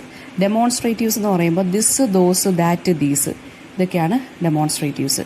കൺജങ്ഷൻസ് എന്ന് പറയുന്നത് ഏതൊക്കെയാണ്? അത് 2 ടൈപ്പ് ഉണ്ട്. നമ്മൾ ജോയിനിങ് വേർഡ്സ് തന്നെയാണ് നമ്മൾ കൺജങ്ഷൻസ് എന്ന് പറയുന്നത്. കോർഡിനേറ്റിംഗ് കൺജങ്ഷൻസും ഉണ്ട്, സബോർഡിനേറ്റിംഗ് കൺജങ്ഷൻസും ഉണ്ട്. പിന്നെ ഇനി സിൻടാക്സ് എന്ന് വെച്ചാൽ എന്താണ്? സിൻടാക്സ് എന്ന് വെച്ചാൽ നമ്മുടെ ഗ്രാമർ, അതായത് ഒരു ലാംഗ്വേജിലുള്ള സ്പെസിഫിക് റൂൾസിനെയാണ് നമ്മൾ സിൻടാക്സ് എന്ന് പറയുന്നത്. അതായത് ലിംഗ്വിസ്റ്റിക്സിൻ്റെ ഒരു ഭാഗമാണ് സിൻടാക്സ്. നമ്മുടെ ഒരു സെൻറ്റൻസിൻ്റെ ഫ്രേസ് അല്ലെങ്കിൽ സെൻറ്റൻസിൻ്റെ സ്ട്രക്ചർ എങ്ങനെ ആയിരിക്കണം, എങ്ങനെയൊക്കെ നമ്മൾ കമ്പൈൻ ചെയ്യണം, അതിനൊക്കെയാണ് നമ്മൾ സിൻറ്റാക്സ് എന്ന് പറയുന്നത്. അതായത് സ്റ്റഡി ഓഫ് സെൻറ്റൻസ് സ്ട്രക്ചറാണ് സിൻറ്റാക്സ് എന്ന് പറയുന്നത്. ഇനി ഗ്രാമർ എന്ന് വെച്ച് കഴിഞ്ഞാൽ എന്താണ്? ഒരു സയൻറ്റിഫിക് ആയിട്ടുള്ള ഒരു സ്റ്റഡി, അതായത് ഒരു ലാംഗ്വേജിലുണ്ടാവുന്ന പാറ്റേൺസിനെ എങ്ങനെ മീനിങ് ഫുൾ ആക്കാം, അതിനെക്കുറിച്ച് എങ്ങനെ പഠിക്കാം എന്നുള്ളതാണ് ഗ്രാമർ എന്ന് പറയുന്നത്. ഇനി വരുന്നതെന്ന് വെച്ചാൽ സെൻറ്റൻസിനെ നമുക്ക് ഡിവൈഡ് ചെയ്യാം മൂന്നായിട്ട്: simple, compound, complex. Simple sentence എന്ന് പറയുമ്പോൾ എന്താണ്? അതിനകത്ത് ഒരു ഇൻഡിപെൻഡൻറ്റ് ക്ലോസ് കാണും, ആൻഡ് അതിനകത്തൊരു സബ്ജക്റ്റും വെർബും കാണും. അതായത് ഒറ്റയ്ക്ക് മാറി കിടക്കാൻ പറ്റിയ ഒരു സെൻറ്റൻസ് അതിനകത്ത് കാണും. ആ സെൻറ്റൻസിനെ നമ്മൾ രണ്ടായിട്ട് ഡിവൈഡ് ചെയ്യുവാണെങ്കിൽ ഒറ്റയ്ക്ക് മാറി കിടക്കാൻ, മീനിങ് ഫുൾ ആയിട്ട് ഒറ്റയ്ക്ക് മാറി കിടക്കാൻ പറ്റുന്ന ഭാഗത്തിനെ നമ്മൾ ഇൻഡിപെൻഡൻറ്റ് ക്ലോസ് എന്ന് വിളിക്കുന്നു. ഒറ്റയ്ക്ക് മാറി കിടക്കാൻ പറ്റാത്ത ഭാഗത്തിനെ നമ്മൾ ഡിപെൻഡൻറ്റ് ക്ലോസ് എന്ന് വിളിക്കുന്നു. അപ്പോൾ സിമ്പിൾ സെൻറ്റൻസ് എന്ന് വെച്ചാൽ ഒരു ഇൻഡിപെൻഡൻറ്റ് ക്ലോസ് കാണും, അതായത് ഒരു സബ്ജക്റ്റ് ഒരു വെർബും കാണും. Example, they are dancers. ഇനി കോമ്പൗണ്ട് സെൻറ്റൻസ് എന്ന് പറയുമ്പോൾ രണ്ട് ഇൻഡിപെൻഡൻറ്റ് ക്ലോസസ് കാണും, അതിനകത്ത് കൺജങ്ഷൻസും കാണും. For example, I wrote a letter to the editor but there was no result. I wrote a letter to the editor എന്നുള്ളത് എന്താണ്? അവിടുത്തെ ഇൻഡിപെൻഡൻറ്റ് ക്ലോസ് ആണ്. ദെയർ വാസ് നോ റിസൾട്ട് എന്ന് പറയുന്നതും ഇൻഡിപെൻഡൻറ്റ് ക്ലോസ് ആണ്. അതിൻ്റെ ഇടയ്ക്ക് ഒരു ബട്ട് എന്നുള്ള കൺജങ്ഷൻ വരുന്നുണ്ട്. അപ്പോൾ അതെന്തായി മാറി? കോമ്പൗണ്ട് സെൻറ്റൻസ് ആയിട്ട് മാറി. അതായത് രണ്ട് independent clauses plus one conjunction വരുന്നത്. കോംപ്ലക്സ് സെൻറ്റൻസ് എന്ന് പറയുമ്പോൾ ഒരു ഡിപെൻഡൻറ്റ് ക്ലോസ് കാണും, ഒരു ഇൻഡിപെൻഡൻറ്റ് ക്ലോസ് കാണും, അതിനകത്ത് വേറെ സബോർഡിനേറ്റിംഗ് കൺജങ്ഷൻസും കാണും. For example, my parents were ecstatic when I got the job. When I got the job എന്നുള്ളത് എന്താണെന്ന് പറയും? നമുക്ക് ഡിപെൻഡൻറ്റ് ക്ലോസ് ആണ്. എന്ന് വെച്ചാൽ അതിലൊരു പൂർണ്ണതയില്ല. എനിക്ക് ജോലി കിട്ടിയപ്പോൾ അവിടെ കൊണ്ടങ്ങ് തീരും. മൈ പേരൻസ് വെർ എക്സ്റ്റാറ്റിക്, എൻ്റെ പേരൻസ് ഹാപ്പി ആയിരുന്നു എന്നുള്ളത് ഇൻഡിപെൻഡൻറ്റ് ക്ലോസ് ആണ്. അതിന് മീനിങ് ഫുൾ ആയിട്ട് മാറി കിടക്കാൻ പറ്റും. ഇൻഡിപെൻഡൻറ്റും വന്നു, ഡിപെൻഡൻറ്റും വന്നു. പിന്നെ എന്താ വന്നത്? വെൻ എന്നുള്ളത് സബോർഡിനേറ്റിംഗ് കണ്ടീഷനാണ്. അപ്പോൾ അതിന് എന്തെന്ന് പറയും നമ്മൾ? Complex sentence. ഇനി കോമ്പൗണ്ട് കോംപ്ലക്സ് സെൻറ്റൻസ് എന്ന് പറഞ്ഞൊരു ലാസ്റ്റ് ഒരു കാറ്റഗറിയും കൂടിയുണ്ട്. അതെന്ന് പറയുമ്പം രണ്ട് ഇൻഡിപെൻഡൻറ്റ് ക്ലോസ്, അതിൽ ഒന്നിൽ കൂടുതൽ ഡിപെൻഡൻറ്റ് ക്ലോസ് വരുന്നതാണ് കോമ്പൗണ്ട് കോംപ്ലക്സ് എന്ന് പറയുന്നത്. ഇനി ഫ്രേസ് എന്ന് വെച്ചാൽ എന്താണ്? ഈ ഫ്രേസ് എന്ന് വെച്ചാൽ ഗ്രൂപ്പ് ഓഫ് വേർഡ്സ്, അതാണ് ഫ്രേസ്. അതിലൊരിക്കലും ഇൻഡിപെൻഡൻ്റ് ആയിട്ട് കിടക്കാൻ സാധിക്കുകയില്ല. ഈ ഫ്രേസിൻ്റെ സെൻട്രൽ എലിമെൻറ്റിനെയാണ് നമ്മൾ ഹെഡ് എന്ന് വിളിക്കുന്നത്. ഡിഫറെൻറ്റ് ടൈപ്സ് ഓഫ് ഫ്രേസസ് ഉണ്ട്. നൗൺ ഫ്രേസ് ഉണ്ട്. നൗൺ ഫ്രേസ് എന്ന് വെച്ച് കഴിഞ്ഞാൽ എന്താണ്? ഒരു നൗൺ അല്ലെങ്കിൽ പ്രോനൗൺ ആയിരിക്കും ഹെഡ് വേർഡായിട്ട് കിടക്കുന്നത്. പിന്നെ വെർബ് ഫ്രേസ് എന്ന് പറയുമ്പോൾ എന്താണ്? മെയിൻ വെർബ് കാണും, ഒരു ഓക്സിലറി വെർബ് കാണും. അഡ്ജക്റ്റീവ് ഫ്രേസ് എന്ന് പറയുമ്പോൾ എന്താണ്? അഡ്ജക്റ്റീവ് ആയിരിക്കും അതിനകത്ത് ഹെഡ് ചെയ്ത് കിടക്കുന്നത്. ആഡ്വേർബ് ഫ്രേസ് എന്ന് വെച്ചാൽ ആഡ്വേർബ് ആയിരിക്കും അതിനകത്ത് ഹെഡ് ചെയ്ത് കിടക്കുന്നത് ആ ഫ്രേസിൽ. ഓക്കെ. പിന്നെ പ്രിപ്പോസിഷണൽ ഫ്രേസ് എന്ന് വെച്ചാൽ ആ പ്രിപ്പോസിഷൻ ആയിരിക്കും അതിനകത്ത് മെയിനായിട്ട് കിടക്കുന്നത്. പിന്നെ ഇൻഫിനിറ്റീവ് ഫ്രേസ് എന്ന് വെച്ചാൽ നൗണിൻ്റെ കൂടെ നമ്മൾ ടു ആഡ് ചെയ്ത് കൊടുക്കുന്നു, പ്രിപ്പോസിഷൻ ആയിട്ടുള്ള ടു. അതാണ് ഇൻഫിനിറ്റീവ് ഫ്രേസ് എന്ന് പറയുന്നത്. ഓക്കെ. ഇനി ക്ലോസ് എന്ന് വെച്ചാൽ എന്താണ്? ക്ലോസ് എന്ന് വെച്ചാൽ സബ്ജക്റ്റും പ്രെഡിക്കേറ്റും ഉള്ള ഗ്രൂപ്പ് ഓഫ് ആ ഒരു സെൻറ്റൻസിൻ്റെ ഭാഗത്തിനെയാണ് നമ്മൾ ക്ലോസ് എന്ന് പറയുന്നത്. ഓക്കെ. മെയിൻ ക്ലോസും ഉണ്ട്, സബോർഡിനേറ്റ് ക്ലോസും ഉണ്ട്. അതായത് ഡിപെൻഡൻറ്റ് ക്ലോസും ഉണ്ട്, ഇൻഡിപെൻഡൻറ്റ് ക്ലോസും ഉണ്ട്. മെയിൻ ക്ലോസിൻ്റെ വേറൊരു പേരാണ് ഇൻഡിപെൻഡൻറ്റ് ക്ലോസ് എന്ന് പറയുന്നത്. അതായത് നമ്മൾ മാറ്റി നിർത്തുമ്പോൾ ആ ഭാഗത്തിന് ഒറ്റയ്ക്ക് കിടക്കാൻ, മീനിങ് ഫുൾ ആയിട്ട് കിടക്കാൻ സാധിക്കും. സബോർഡിനേറ്റ് ക്ലോസ് അല്ലെങ്കിൽ ഡിപെൻഡൻറ്റ് ക്ലോസ് എന്ന് വെച്ചാൽ മീനിങ് ഫുൾ ആയിട്ട് ഒറ്റയ്ക്ക് മാറി കിടക്കാൻ അതിന് പറ്റുകയില്ല. അഡ്ജക്റ്റീവ് ക്ലോസ് എന്ന് പറഞ്ഞിട്ടുണ്ട്. അഡ്ജക്റ്റീവ് ക്ലോസ് എന്ന് വെച്ച് കഴിഞ്ഞാൽ എന്താണ്? അഡ്ജക്റ്റീവ് ആയിരിക്കും അവിടെ ഹെഡ് ചെയ്ത് കിടക്കുന്നത്. അതായത് ഈ റിലേറ്റീവ് പ്രൊനൗൺസ് അല്ലെങ്കിൽ റിലേറ്റീവ് ആഡ്വേർബ്സ് ഒക്കെ ആയിരിക്കും അതിനകത്ത് അഡ്ജക്റ്റീവ് ക്ലോസിനകത്ത് കിടക്കുന്നത്. റിലേറ്റീവ് ആഡ്വേർബ്സ് അല്ലെങ്കിൽ റിലേറ്റീവ് പ്രൊനൗൺസ് എന്ന് പറയുമ്പോൾ വേർ, ദാറ്റ്, ഹൂ, ഹൂം, വിച്ച് ഇവരൊക്കെ കിടക്കും. നൗൺ ക്ലോസ് എന്ന് പറയുമ്പോൾ എന്താണ്? അതൊരു ഡിപെൻഡൻറ്റ് ക്ലോസ് ആണ്. അതായത് നൗൺ ആയിരിക്കും അവിടെ ഇമ്പോർട്ടൻസ് കൊടുത്ത് കിടക്കുന്നത്. അതാണ് നൗൺ ക്ലോസ് എന്ന് പറയുന്നത്.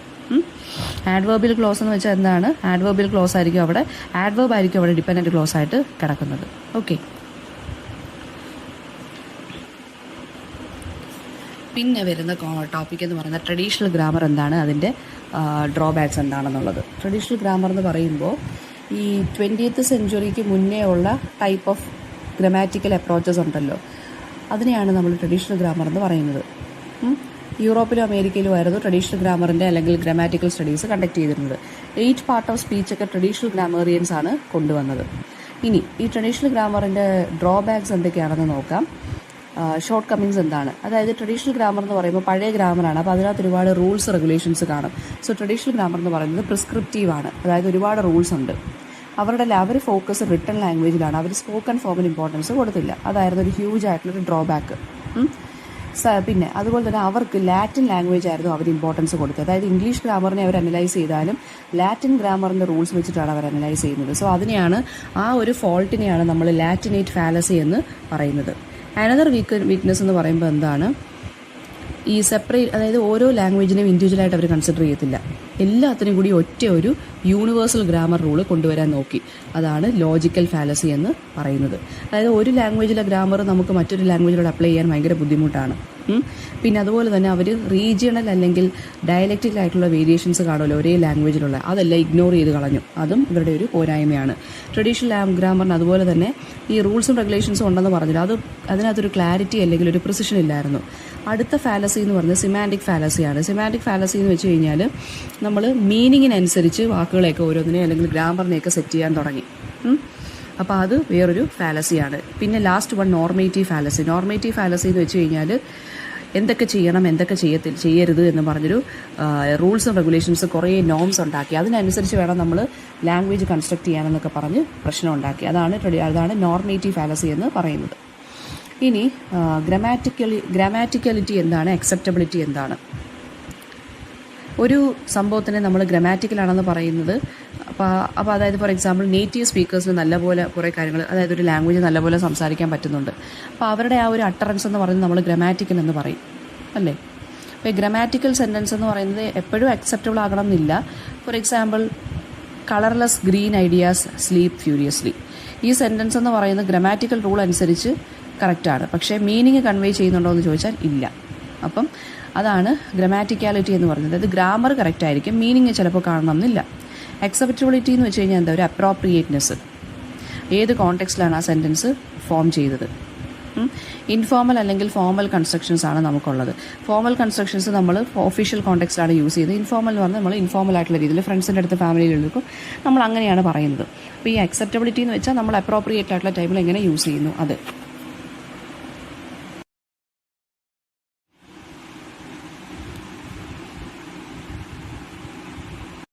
നെക്സ്റ്റ് ടേം എന്ന് പറയുന്നത് ഡിസ്ക്രിപ്റ്റീവ് ഗ്രാമർ എന്ന് പറയുന്നത് എന്താണ്? ഇപ്പോൾ പ്രിസ്ക്രിപ്റ്റീവ് ഗ്രാമർ എന്ന് വെച്ചാൽ റൂൾസും റെഗുലേഷൻസും ഒക്കെ ഒരു ലാംഗ്വേജിൻ്റെ ഗ്രാമർ വരുമ്പോൾ നമ്മൾ പാലിക്കേണ്ടതായിട്ടുള്ള റൂൾസ് ആൻഡ് റെഗുലേഷൻസ് പ്രിസ്ക്രൈബ് ചെയ്യുന്നതാണ് പ്രിസ്ക്രിപ്റ്റീവ് ഗ്രാമർ. ഡിസ്ക്രിപ്റ്റീവ് ഗ്രാമർ എന്ന് പറയുമ്പോൾ ലാംഗ്വേജിനെ കുറിച്ച് പഠിക്കുന്നു, അതിൻ്റെ സ്ട്രക്ചർ എന്താണ്, എവറിഡേ ലൈഫിൽ അതിൻ്റെ റൂൾസിൻ്റെ ആപ്ലിക്കബിലിറ്റി എന്താണ്, അതൊക്കെയാണ് ഡിസ്ക്രിപ്റ്റീവ് ഗ്രാമർ ചെയ്യുന്നത്. അതായത് ക്ലാസ്, ഡയലക്റ്റ്, ഇങ്ങനെയുള്ള കാര്യത്തിനെ കുറിച്ചൊക്കെ പഠിക്കുന്നുണ്ട്. ലാംഗ്വേജിനെയാണ് ഇവർ കൂടുതലും ഫോക്കസ് ചെയ്യുന്നത്. പിന്നെ for example I am taller than her എന്നുള്ള സെൻറ്റൻസ്, അത് it will be considered incorrect as per as prescriptive grammar വെച്ച് നോക്കുമ്പോൾ. For example I am taller than ഹെറിന് പകരം പ്രിസ്ക്രിപ്റ്റീവ് ഗ്രാമർ വെച്ചിട്ടാണ് പറയുന്നതെങ്കിൽ I am taller than she എന്നായിരിക്കും അവർ പറയുന്നത്. ഓക്കെ, അപ്പം പ്രിസ്ക്രിപ്റ്റീവിനും ഡിസ്ക്രിപ്റ്റീവിനും ഓരോ റൂൾസ് ആണുള്ളത്, ഡിഫറെൻറ്റ് ബേസിലാണുള്ളത്. പ്രിസ്ക്രിപ്റ്റീവ് ഗ്രാമർ ഫോർമൽ ലാംഗ്വേജ് യൂസിൽ നമ്മളെ ഹെൽപ്പ് ചെയ്യും. ഡിസ്ക്രിപ്റ്റീവ് ഗ്രാമർ ഈ നോൺ നേറ്റീവ് സ്പീക്കേഴ്സ് ഉണ്ടല്ലോ, അവർക്ക് ലാംഗ്വേജിനെ എങ്ങനെ എളുപ്പത്തിൽ പഠിക്കാമെന്നുള്ളതിന് ഡിസ്ക്രിപ്റ്റീവ് ഗ്രാമറാണ് നല്ലത്. പിന്നെ അടുത്തതെന്ന് വെച്ച് കഴിഞ്ഞാൽ സ്ട്രക്ചറൽ അപ്രോച്ച് എന്ന് വെച്ചാൽ ഫ്രേസ് സ്ട്രക്ചർ എന്താണ്, ട്രാൻസ്ഫോർമേഷണൽ ജനറേറ്റീവ് ഗ്രാമർ എന്ന് വെച്ചാൽ എന്താണ്, PSG എന്താണ്, TGG എന്താണ്. ഈ ട്രഡീഷണൽ ഗ്രാമറിൻ്റെ കുറേ ലിമിറ്റേഷൻസ് നമ്മൾ നോക്കിയല്ലോ, കുറേ ഫാലസീസ്. അതാണ് ഡിസ്ക്രിപ്റ്റീവ് ഗ്രാമർ അല്ലെങ്കിൽ സ്ട്രക്ചറൽ ഗ്രാമറിനെ കൊണ്ടുവന്നത്. അത് ഏർലി 20th സെഞ്ച്വറിയിലാണ് വന്നത്, മിഡ് 20th സെഞ്ച്വറി വരെ ലാസ്റ്റ് ചെയ്തു.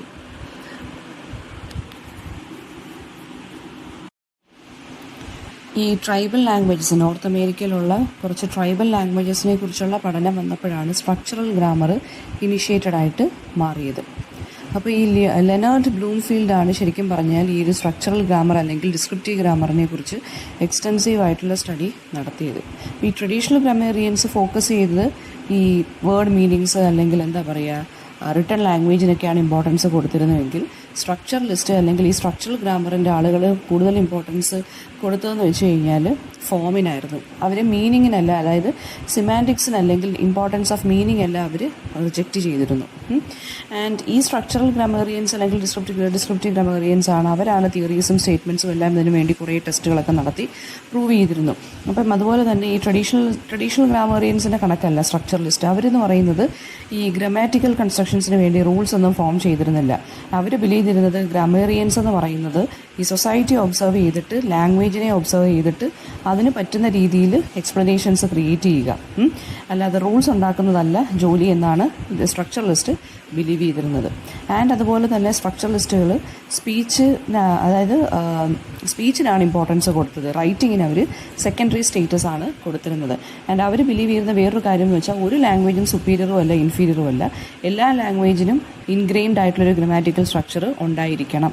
അത് നമ്മൾ നേരത്തെ പറഞ്ഞല്ലോ, ലാറ്റിൻ ഗ്രാമറിനെ ബേസ് ചെയ്തിട്ടാണ് ഇംഗ്ലീഷ് ഗ്രാമറും അതുപോലത്തുള്ള വേറെ ലാംഗ്വേജസിനൊക്കെ ഇമ്പോർട്ടൻസ് കൊടുത്ത് റൂൾസൊക്കെ പ്രിസ്ക്രൈബ് ചെയ്തതെന്ന്. പക്ഷേ ഇവർ ബിലീവ് ചെയ്തിരുന്നതെന്ന് വെച്ചാൽ എല്ലാ ഗ്രാമറും സുപ്പീരിയറും, എല്ലാ ഗ്രാമർ എന്ന് പറയുന്നത് ഈക്വൽ ഇമ്പോർട്ടൻസ് കൊടുക്കുക. ഒരു ഗ്രാമറും എന്ത് ചെയ്യുക, സുപ്പീരിയർ, ഒരു ലാംഗ്വേജും സുപ്പീരിയറും അല്ല ഇൻഫീരിയറും അല്ല എന്ന്. ആൻഡ് അതുപോലെ തന്നെ അവരെന്ന് പറയുമ്പോൾ ലാംഗ്വേജിനെ കൺസിഡർ ചെയ്തിരിക്കുന്നത് ഒരു സിസ്റ്റം ഓഫ് സിസ്റ്റംസ് ആയിട്ടാണ്. സ്ട്രക്ചറലിസ്റ്റ് ബിലീവ് ചെയ്തിരിക്കുന്ന ലാംഗ്വേജ് എന്ന് പറയുന്നത് it is made up of smaller units, അല്ലെങ്കിൽ ലാംഗ്വേജ് എന്ന് പറയുന്നത് ലേയേർഡ് ആണെന്നാണ് ഇവർ ബിലീവ് ചെയ്തിരുന്നത്.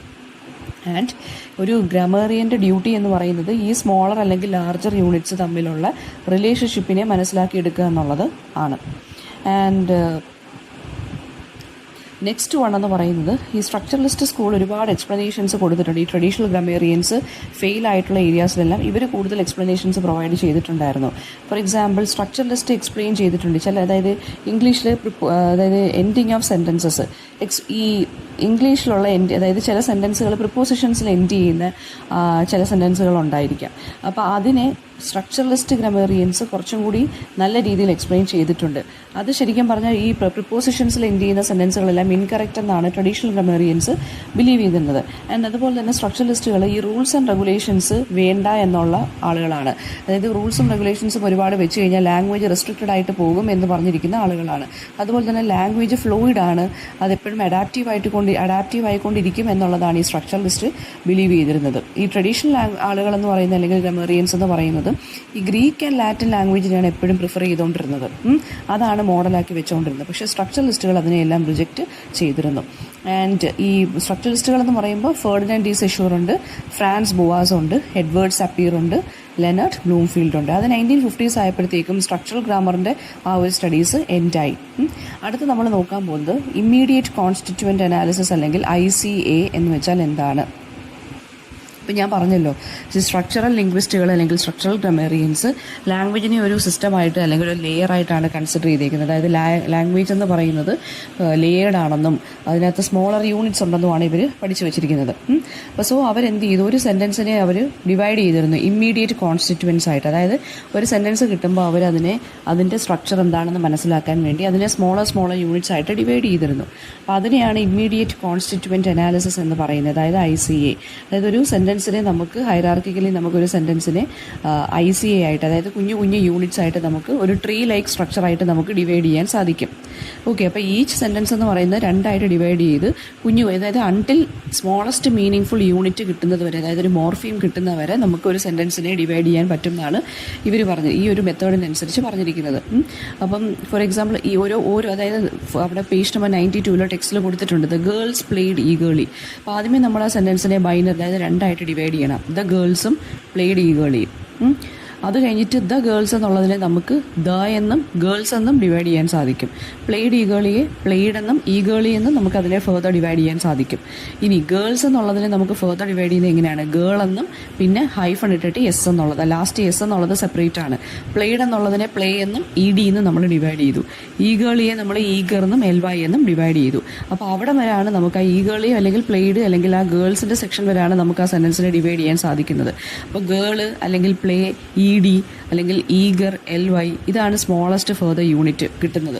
അപ്പോൾ അതുവരെ ആ ഓരോന്നിനെയും ഓരോ യൂണിറ്റായിട്ട് ഡിവൈഡ് ചെയ്യുന്നതിനെയാണ് നമ്മൾ ICA എന്ന് പറയുന്നത്. ഓക്കെ, അപ്പോൾ ഓരോ പാർട്ടിനെയും നമ്മൾ ഇമ്മീഡിയറ്റ് കോൺസ്റ്റിറ്റ്യുവൻ്റ് എന്നാണ് വിളിക്കുന്നത്. ഈ ഫൈനലായിട്ട് നമുക്ക് കിട്ടുന്ന കോൺസ്റ്റിറ്റ്യുവൻസിനെയാണ് നമ്മൾ അൾട്ടിമേറ്റ് കോൺസ്റ്റിറ്റ്യുവൻസ് എന്ന് വിളിക്കുന്നത്. അതായത് ഫസ്റ്റ് എക്സാമ്പിൾ നമ്മൾ ഗേളും എസ്സും ആണ് ഇവിടുത്തെ അൾട്ടിമേറ്റ് കോൺസ്റ്റിറ്റ്യുവൻസ്, അല്ലെങ്കിൽ പ്ലേ, ED അല്ലെങ്കിൽ ഈഗർ, LY, അവിടെ വരെ നമുക്ക് ആ സെൻറ്റൻസിനെ ഡിവൈഡ് ചെയ്യാൻ സാധിക്കുകയുള്ളൂ. സോ അതാണ് അൾട്ടിമേറ്റ് കോൺസ്റ്റിറ്റ്യുവൻസ് എന്ന് വിളിക്കുന്നത്. അപ്പോൾ ഒരു സെൻറ്റൻസിനെ നമ്മൾ ബ്രോക്കൺ ചെയ്ത് ഇപ്പോൾ സ്മോളർ യൂണിറ്റ്സ് ആക്കുന്നതിനെയാണ് ICA അനാലിസിസ് എന്ന് പറയുന്നത്, അതായത് ഇമ്മീഡിയറ്റ് കോൺസ്റ്റിറ്റ്യുവൻ്റ് അനാലിസിസ് എന്ന് പറയുന്നത്. പിന്നെ ഈ ICAക്കാർ ശരിക്കും പറഞ്ഞു കഴിഞ്ഞാൽ ഈ ഒരു മെത്തേഡിനനുസരിച്ച് ഒരു റൂൾസും ഇല്ല. അത് ഡിപ്പെൻഡ് ചെയ്യുന്നത് ഈ നേറ്റീവ് ആയിട്ടുള്ള സ്പീക്കറിൻ്റെ ആറ്റിറ്റ്യൂഡ് വെച്ചിട്ടാണ് ഡിപ്പെൻഡ് ചെയ്യുന്നത്.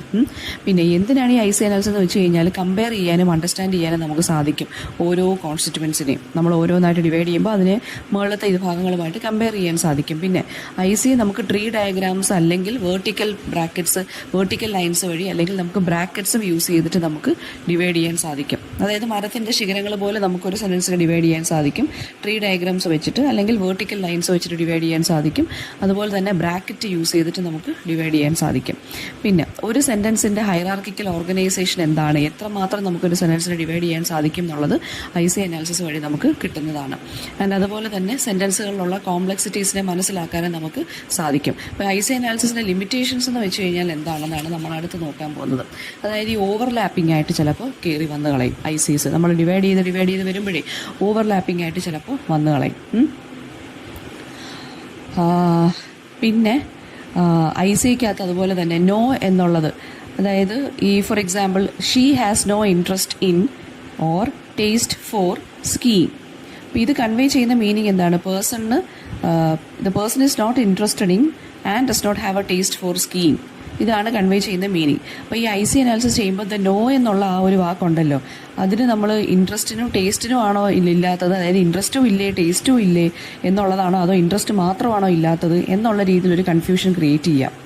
പിന്നെ അതുപോലെ തന്നെ അപ്പോൾ അതാണ് പറഞ്ഞത് ഓവർലാപ്പിംഗ് ആയിട്ട് വരാം. അതുപോലെ തന്നെ ICAക്ക്, അതായത് നമ്മൾ ഈ മെത്തേഡ് വെച്ചിട്ട് ഒരു പിന്നെ എന്താ പറയുക, it cannot address the elements that remain unstated in a sentence. ഞാൻ പറഞ്ഞല്ലോ, ഇൻട്രസ്റ്റ് ആണോ ഇല്ലാത്തത്, ടേസ്റ്റ് ആണോ ഇല്ലാത്തത് സ്കീയിങ് എന്നുള്ളതിന് നമുക്കറിയാൻ പറ്റത്തില്ല. അപ്പോൾ ഇൻട്രസ്റ്റ് മാത്രമാണോ സ്കീയിങ്ങിന് ഇല്ലാത്തത്, അതോ യാതൊരു വിധത്തിലുള്ള ഒരു ഇഷ്ടവും ഇല്ല, അതായത് ടേസ്റ്റും ഇല്ലേ എന്നുള്ളത് നമുക്ക് അറിയാൻ സാധിക്കുകയില്ല. സോ അതാണ് IC അനാലിസിസിൻ്റെ വേറെ ഒരു ഡ്രോബാക്ക് എന്ന് പറയുന്നത്. For example in the sentence ring the ബെല്ലിനകത്ത് ആരെക്കുറിച്ചാണ് അല്ലെങ്കിൽ സബ്ജക്റ്റ് ഏതാണെന്ന് ഇവിടെ പറഞ്ഞിട്ടില്ല. പേഴ്സൺ അഡ്രസ്ഡ് എന്ന് പറയുന്നത് ഇവിടെ മെൻഷൻ ചെയ്തിട്ടില്ല. സോ അതുകൊണ്ട് തന്നെ IC അനാലിസിസിനകത്ത് നമ്മളതിനെ സെൻറ്റൻസിനെ ഡിവൈഡ് ചെയ്യുമ്പോഴും നമുക്കതും അറിയാൻ സാധിക്കുകയില്ല.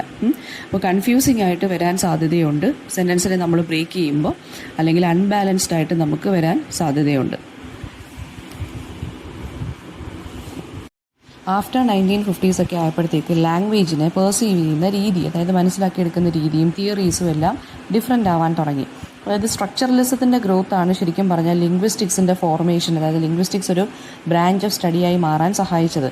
ലേണേർഡ് ബ്ലൂംഫീൽഡ് ആണെങ്കിലും 1930s and 40s അദ്ദേഹവും പുതിയ കാര്യങ്ങളും പുതിയ കോൺട്രിബ്യൂഷൻസ് ഒക്കെ ലിംഗ്വിസ്റ്റിക്സ് എന്ന ബ്രാഞ്ച് ഓഫ് സ്റ്റഡിക്ക് പ്രൊവൈഡ് ചെയ്യാൻ തുടങ്ങി. പക്ഷേ മോർ ഫോർമൽ അപ്രോച്ചസ് ലിംഗ്വിസ്റ്റിക്സിൽ അപ്പിയർ ചെയ്ത് 1950s ശേഷമാണ്.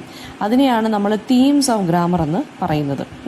നോം ചോംസ്കി എന്ന് പറഞ്ഞ ലിംഗ്വിസ്റ്റ്, അദ്ദേഹത്തിൻ്റെ കോൺട്രിബ്യൂഷൻ ടു സിൻടാക്സ്, അതായത് നമ്മുടെ സെൻറ്റൻസ് സ്ട്രക്ചറും അതിനെക്കുറിച്ചൊക്കെയുള്ള കോൺട്രിബ്യൂഷൻസ്, അതാണ് ശരിക്കും പറഞ്ഞാൽ ലിംഗ്വിസ്റ്റിക്സിനെ കുറച്ചും കൂടി കറക്റ്റാക്കി മാറ്റിയത് എന്ന് നമുക്ക് പറയാം, കുറച്ചുകൂടി ഡെവലപ്ഡ് ആക്കി മാറ്റിയത്. അപ്പോൾ അങ്ങനെ വന്ന ഒരു ഫോർമേഷൻ അല്ലെങ്കിൽ അങ്ങനെ ഫോം ചെയ്ത ഒരു കോൺസെപ്റ്റാണ് ജനറേറ്റീവ് ഗ്രാമർ എന്ന് പറയുന്നത്. നോം ചോംസ്കി ആർഗ്യൂ ചെയ്തതെന്ന് വെച്ചാൽ എല്ലാ ലാംഗ്വേജസിനും ഒരു സർട്ടൻ ഫണ്ടമെൻ്റൽ പ്രിൻസിപ്പിൾസ് ഉണ്ട്. സെൻറ്റൻസ് കൺസ്ട്രക്ട് ചെയ്യാനാണെന്നുണ്ടെങ്കിലും ഈ പിന്നെ എന്താ പറയുക ഇൻറ്റേർണൽ ഓർഗനൈസേഷൻ്റെ കാര്യമാണെങ്കിൽ പോലും എല്ലാ ലാംഗ്വേജസിനും അങ്ങനെ ഒരു ഫണ്ടമെൻ്റൽ പ്രിൻസിപ്പിൾസ് ഉണ്ട്. അത് മാത്രമല്ല, അതും ശരിക്കും പറഞ്ഞു കഴിഞ്ഞാൽ ഹ്യൂമൻ ബീയിങ്സിൽ ബൈ ബർത്ത് ഓൺവേർഡ്സ് നമുക്കും ഈ ലാംഗ്വേജിനെ കുറിച്ചുള്ളൊരു ഇന്നേറ്റ് ലാംഗ്വേജ് മനസ്സിലാക്കാനും പഠിക്കാനുമുള്ളൊരു ഇന്നേറ്റ് കേപ്പബിലിറ്റി ഉണ്ടെന്നാണ് അദ്ദേഹം പറയുന്നത്, ഫ്രം ബർത്ത് ഓൺവേർഡ്സ്. ആൻഡ് ഈ ഒരു കോൺസെപ്റ്റിനെ കുറിച്ച് അദ്ദേഹം 1980s തൊട്ട് വർക്ക് ചെയ്തുകൊണ്ടിരിക്കുകയാണ്. ഇപ്പം അദ്ദേഹം ഈ ഒരു കോൺസെപ്റ്റിനെ യൂണിവേഴ്സൽ ഗ്രാമർ എന്നാണ് വിളിച്ചത്. അതായത് എല്ലാ ലാംഗ്വേജസിനും അതിൻ്റേതായിട്ടുള്ളൊരു ഫണ്ടമെൻ്റൽ പ്രിൻസിപ്പിൾസ് ഉണ്ടെന്ന് നമുക്കത് മനസ്സിലാക്കിയെടുക്കാൻ ഫ്രം ബർത്ത് ഓൺവേർഡ്സ് നമുക്ക് മനസ്സിലാക്കിയെടുക്കാനുള്ളൊരു, അതായത് ഒരു ലാംഗ്വേജ് പഠിച്ചെടുക്കാനുള്ളൊരു കഴിവ് ഫ്രം ബർത്ത് ഓൺവേർഡ്സ് നമുക്കത് ഉണ്ടെന്നാണ് അദ്ദേഹം പറയുന്നത്. ആ കോൺസെപ്റ്റിനെയാണ് യൂണിവേഴ്സൽ ഗ്രാമർ എന്ന് പറയുന്നത്. ആൻഡ് ചോംസ്കി അതുപോലെ തന്നെ ഒരു ഗ്രാമറിനെ കുറിച്ചും അദ്ദേഹം പറയുന്നുണ്ട്. അതായത് യൂറോപ്പിലും അമേരിക്കയിലും ഉള്ള, അതായത് ഈ ലിംഗ്വിസ്റ്റിക്സ് അപ്പിയർ ചെയ്യുന്നതിന് മുന്നേ തന്നെ ഒരു എൻറ്റയർ കോർപ്പസ് ഓഫ് ഗ്രാമർ യൂറോപ്പിലും അമേരിക്കയിലും ഒക്കെ ഉണ്ടായിരുന്നു, അല്ലെങ്കിൽ ആ ഒരു കൈൻഡ് ഓഫ് സിസ്റ്റം ഉണ്ടായിരുന്നു എന്നുള്ളത് അദ്ദേഹം പറയുന്നുണ്ട്. അതിനെയാണ് അദ്ദേഹം ട്രഡീഷണൽ ഗ്രാമർ എന്ന് വിളിക്കുന്നത്. പിന്നെ പക്ഷേ ലിംഗ്വിസ്റ്റിക്സ് നമ്മൾ നേരത്തെ പറഞ്ഞല്ലോ അതിന് ഒരുപാട് ഡ്രോബാക്സ് ഉള്ളതുകൊണ്ട് ട്രഡീഷണൽ ഗ്രാമറിനെ കൂടുതലായിട്ട് ബ്ലൈൻഡായിട്ട് ഫോളോ ചെയ്തിരുന്നില്ല. പക്ഷേ ബാക്കി പുതിയ ഫ്യൂച്ചറിൽ വന്ന തിയറീസ് ഉണ്ടല്ലോ, ലാംഗ്വേജ് തിയറീസ് എല്ലാം ട്രഡീഷണൽ ഗ്രാമറിനെ ബേസ് ചെയ്തിട്ടാണ് വന്നിരിക്കുന്നത്. ഫൗണ്ടേഷൻ അവിടെ നിന്നാണ് തുടങ്ങുന്നത്. ഇനി ട്രഡീഷണൽ ഗ്രാമറിൻ്റെ ലിമിറ്റേഷൻസിനെ അഡ്രസ്സ് ചെയ്ത വേറൊരു ഗ്രാമറാണ് നമ്മുടെ നോം ചോംസ്കിയുടെ ജനറേറ്റീവ് ഗ്രാമർ എന്ന് പറയുന്നത്. അത് നോം ചോംസ്കിയാണ് കൊണ്ടുവന്നത്. അതായത് grammar of A specific language എന്ന് പറയുന്നത് it is capable of defining all grammatical constructions of that language. അതായത് ഒരു ലാംഗ്വേജിൻ്റെ ഗ്രാമർ എന്ന് പറയുന്ന ആ ലാംഗ്വേജിൻ്റെ എല്ലാ ഗ്രാമാറ്റിക്കൽ കൺസ്ട്രക്ഷൻസിനെയും ഡിഫൈൻ ചെയ്യാനായിട്ടുള്ള ഒരു കൈൻഡ് ഓഫ് കേപ്പബിലിറ്റി ഉണ്ടായിരിക്കണം. ആ ഗ്രാമർ എന്ന് പറയുന്നത് ആ ലാംഗ്വേജിന് മാത്രം ബന്ധപ്പെട്ടതാണ്. അതായത് ഓരോ ലാംഗ്വേജസിനും സ്പെസിഫിക് ആയിട്ട് ഇൻഡിവിജ്വൽ ആയിട്ടുള്ള ഒരു ഗ്രാമർ സിസ്റ്റം കാണും. അത് ആ ഗ്രാമർ സിസ്റ്റമാണ് ആ ലാംഗ്വേജിനെ കുറിച്ചുള്ള എല്ലാ കൺസ്ട്രക്ഷൻസിനെ കുറിച്ചും അല്ലെങ്കിൽ ആ ലാംഗ്വേജിനെ കുറിച്ചുള്ള എല്ലാ സവിശേഷതകളും ഡിഫൈൻ ചെയ്യാൻ ആ ഗ്രാമറിന് സാധ്യമാകണം എന്നുള്ളതാണ് ജനറേറ്റീവ് ഗ്രാമർ എന്ന് പറയുന്നത്. അതാരാണ് കൊണ്ടുവന്നത്? നോം ചോംസ്കിയാണ് കൊണ്ടുവന്നത്. 1950s അത് കൊണ്ടുവന്നത്. സ്റ്റഡി ഓഫ് ഗ്രാമർ എന്നുള്ള ആ ഒരു ഏരിയയിൽ ഇത് വളരെയധികം ഇൻഫ്ലുവൻഷ്യൽ ആയിരുന്നു. ഈ ഒരു ഗ്രാമർ ശരിക്കും പറഞ്ഞാൽ ട്രഡീഷണൽ ഗ്രാമറിൻ്റെ ലിമിറ്റേഷൻസിനെ എല്ലാം മാറ്റി പുതിയ പുതിയ ചേഞ്ചസ് ഒക്കെ കൊണ്ടുവന്നിരുന്നു ഗ്രാമാറ്റിക്കൽ കൺസ്ട്രക്ഷൻസിൽ.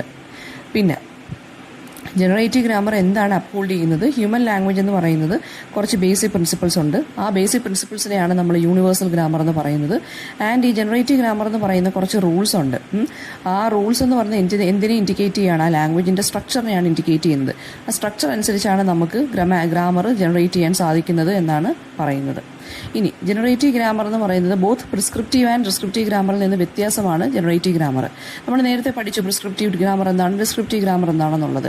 ഈ ജനറേറ്റീവ് ഗ്രാമർ ശരിക്കും പറഞ്ഞാൽ ബേസിക് പ്രിൻസിപ്പിൾസ് എന്താണ് ആ ലാംഗ്വേജിലുള്ളത് അത് അണ്ടർസ്റ്റാൻഡ് ചെയ്യാനാണ് അവർ നോക്കുന്നത്. ഈ ജനറേറ്റീവ് ഗ്രാമേറിയൻസ് അല്ലെങ്കിൽ ജനറേറ്റീവ് ഗ്രാമർ എന്ന് പറയുന്നത് ഒരു ലാംഗ്വേജിൻ്റെ അതായത് ഒരു ലാംഗ്വേജിൻ്റെ ഗ്രാമാറ്റിക്കൽ സെൻറ്റൻസിനെ മാത്രമല്ല ഡിസ്റ്റിങ്ക്യൂഷ് ചെയ്യുന്നത്, അതുപോലെ തന്നെ ആ ഗ്രാമർ കൺസ്ട്രക്ഷനെ കുറിച്ച് ഉള്ള ഒരു സ്ട്രക്ചറൽ ഡിസ്ക്രിപ്ഷനും കൂടി നമുക്ക് തരുന്നുണ്ട്.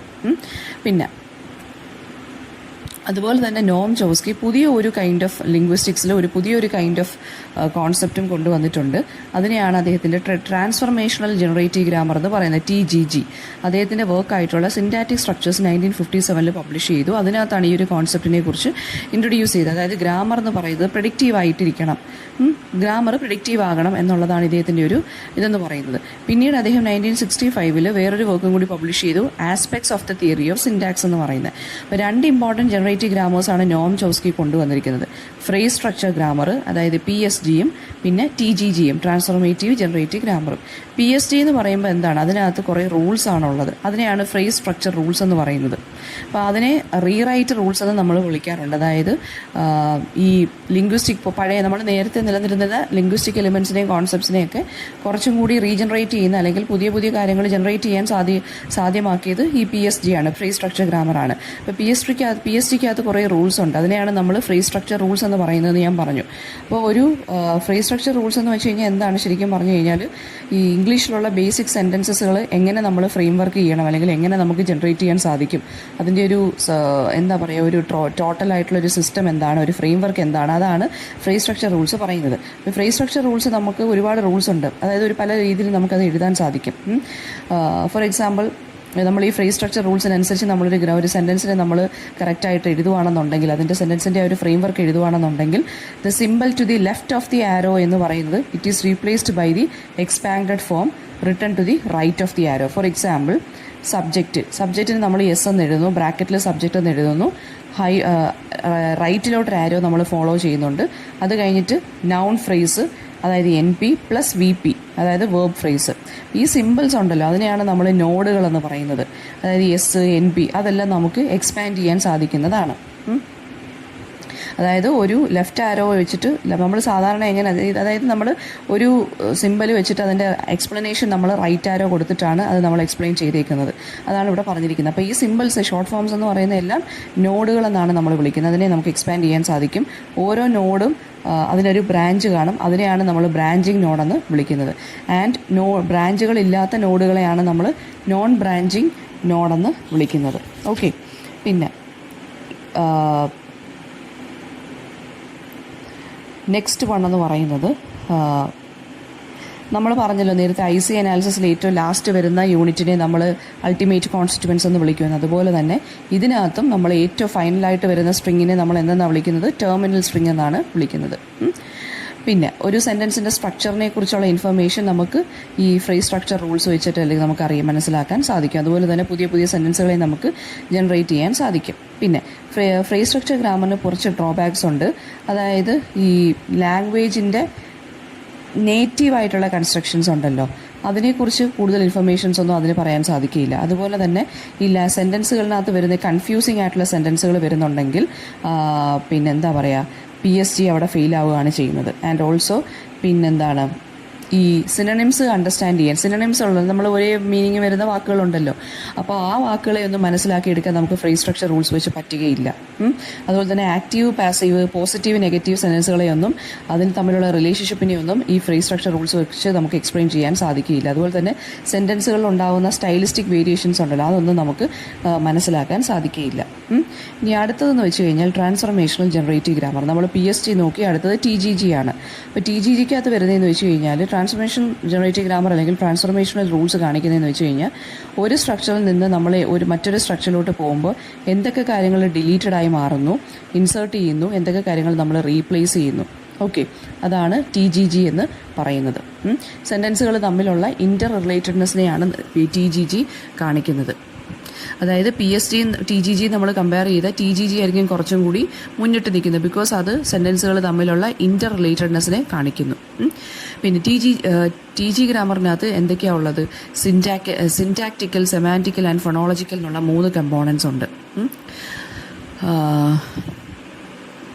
പിന്നെ ഈ സിൻറ്റാക്റ്റിക് സ്ട്രക്ചേഴ്സ്, അതായത് സിൻറ്റാക്റ്റിക്കൽ എന്താണ്, സെമാൻറ്റിക്കൽ എന്താണ്, ഫൊണോളജിക്കൽ എന്താണെന്നുള്ളത് നമ്മൾ അടുത്ത് നോക്കാൻ പോകുന്നത്. അപ്പം TGG ഗ്രാമറിനകത്ത് പിന്നെ പറഞ്ഞതെന്ന് വെച്ച് കഴിഞ്ഞാൽ ഒരു സെൻറ്റൻസിൻ്റെ സ്ട്രക്ചർ എന്ന് പറഞ്ഞാൽ കുറേ ജനറൽ റൂൾസ് വെച്ചിട്ടാണ് ആ സെൻറ്റൻസിൻ്റെ സ്ട്രക്ചർ ഉണ്ടാകുന്നത്. ആ സ്ട്രക്ചറിനെയാണ്, റിസൾട്ടൻ്റ് ആയിട്ടുള്ള സ്ട്രക്ചറിനെയാണ് നമ്മൾ ഡീപ്പ് സ്ട്രക്ചർ എന്ന് പറയുന്നത്. അതായത് ഈ സ്ട്രക്ചേഴ്സൊക്കെ ചേഞ്ച് ചെയ്യുന്നത് ട്രാൻസ്ഫോർമേഷൻസ് വഴിയാണ്. അപ്പം അതുപോലെ തന്നെ റിസൾട്ടിങ് സ്ട്രക്ചറിനെയാണ് നമ്മൾ സർഫസ് സ്ട്രക്ചർ എന്ന് പറയുന്നത്. അതായത് ഒരു സെൻറ്റൻസിന് ഒരു ബേസിക് സ്ട്രക്ചർ ഉണ്ട്, അതിനെയാണ് നമ്മൾ ഡീപ്പ് സ്ട്രക്ചർ എന്ന് പറയുന്നത്. അതിനുശേഷം മാറ്റങ്ങൾ ഉണ്ടാവുമല്ലോ, ഓരോ സ്ട്രക്ചേഴ്സ് മാറുമല്ലോ, ആ ട്രാൻസ്ഫോർമേഷൻസ് ഉണ്ടാവുന്ന സ്ട്രക്ചറിനെയാണ് നമ്മൾ സർഫസ് സ്ട്രക്ചർ എന്ന് പറയുന്നത്.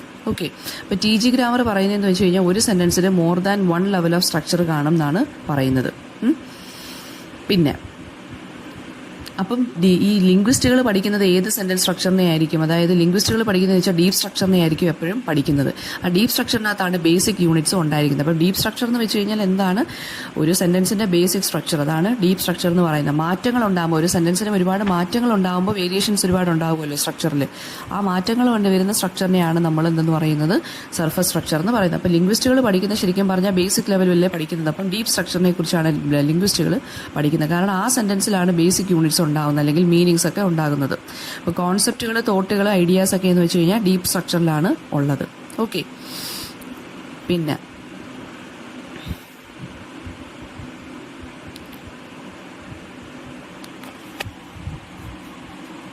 നെക്സ്റ്റ് കേർണൽ സെൻറ്റൻസ് എന്താണെന്നാണ് നമ്മൾ നോക്കുന്നത്. അതായത് ഈ ട്രാൻസ്ഫോർമേഷൻ ജനറേറ്റീവ് ഗ്രാമർ വെച്ചിട്ട് നമുക്ക് ഡിഫറെൻറ്റ് ടൈപ്സ് ഓഫ് സെൻറ്റൻസിനെ ഡിറൈവ് ചെയ്തെടുക്കാം, പുതിയതായിട്ട് ജനറേറ്റ് ചെയ്തെടുക്കാം ഒരു ബേസിക് സെൻറ്റൻസിൽ നിന്ന്.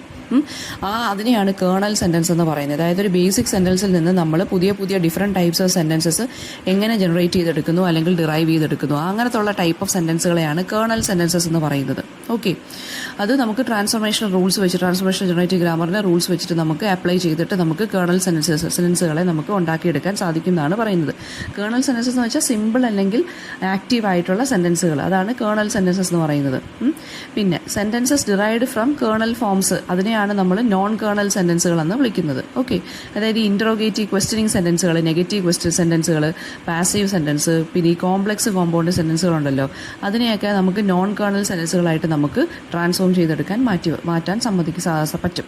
TG ഗ്രാമറിൻ്റെ 3 കമ്പോണൻസ് ഉണ്ട്. ബേസിക് കമ്പോണൻറ്റ് ഉണ്ട്, ട്രാൻസ്ഫോർമേഷണൽ കമ്പോണൻ്റ് ഉണ്ട്, അതുപോലെ തന്നെ മോർഫോ ഫോണേമിക് കമ്പോണൻറ്റും ഉണ്ട്.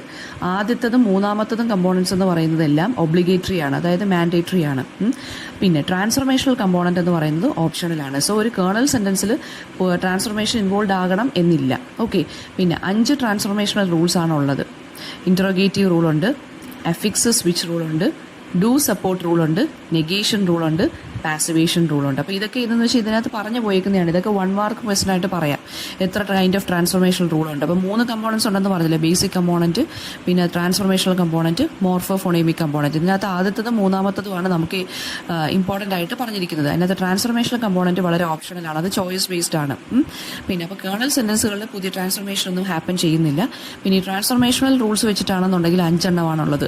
അതായത് ഒരു സെൻറ്റൻസിൽ എന്തൊക്കെ മാറ്റങ്ങൾ സംഭവിക്കാം. അത് ഇൻട്രോഗേറ്റീവ് റൂളുണ്ട്, അഫിക്സ് മാറ്റുന്ന റൂളുണ്ട്, ഡു സപ്പോർട്ട് റൂളുണ്ട്, നെഗേഷൻ റൂളുണ്ട്, അതായത് ഒരു കാര്യം മാറ്റിയെടുക്കുന്ന ഇത് നെഗേറ്റ് ചെയ്ത റൂളുണ്ട്, പാസിവേഷൻ റൂളും ഉണ്ട്. ഓക്കെ. പിന്നെ ഈ ട്രാൻസ്ഫോർമേഷണൽ ജനറേറ്റീവ് ഗ്രാമറിൻ്റെ മേജർ കോൺട്രിബ്യൂഷൻ എന്താണെന്ന് വെച്ചാൽ ഒരു സ്പീക്കറിൻ്റെ ലാംഗ്വേജ് കോമ്പീറ്റൻസ് നമുക്ക് മനസ്സിലാക്കാൻ സാധിക്കും. അതായത് അയാൾക്ക് എന്തുമാത്രം ലിംഗ്വിസ്റ്റിക് ആയിട്ട് അയാൾക്ക് ലാംഗ്വേജിനെ എന്തുമാത്രം കൈകാര്യം ചെയ്യാൻ സാധിക്കും എന്നുള്ളത് ട്രാൻസ്ഫോർമേഷണൽ ജനറേറ്റീവ് ഗ്രാമർ വെച്ചിട്ട് നമുക്ക് മനസ്സിലാക്കിയെടുക്കാൻ സാധിക്കും. ഓക്കെ. അയാൾക്ക് എങ്ങനെ ഗ്രാമറിനെ ഹാൻഡിൽ ചെയ്യാൻ സാധിക്കുന്നു, അയാളുടെ ഗ്രാമാറ്റിക്കൽ കോമ്പീറ്റൻസ് എന്തുമാത്രമാണെന്നുള്ളത് നമുക്ക് TG ഗ്രാമറിൻ്റെ ലൈറ്റിൽ നമുക്ക് പഠിക്കാൻ സാധിക്കും. അതുപോലെ തന്നെ എന്തുമാത്രം സെൻറ്റൻസുകൾ നമുക്ക് പ്രൊഡ്യൂസ് ചെയ്യാൻ സാധിക്കും, അണ്ടർസ്റ്റാൻഡ് ചെയ്യാൻ സാധിക്കും, സെൻറ്റൻസുകളുടെ ഇൻറ്റേർണൽ സ്ട്രക്ചറിനെ കുറിച്ച് പഠിക്കാൻ, കൺഫ്യൂഷനെ കുറിച്ച് പഠിക്കാൻ, മീനിങ്സിനെ കുറിച്ച് പഠിക്കാനൊക്കെ നമുക്ക് ഈ ഗ്രാമർ ഇമ്പോർട്ടൻ്റ് ആണ്.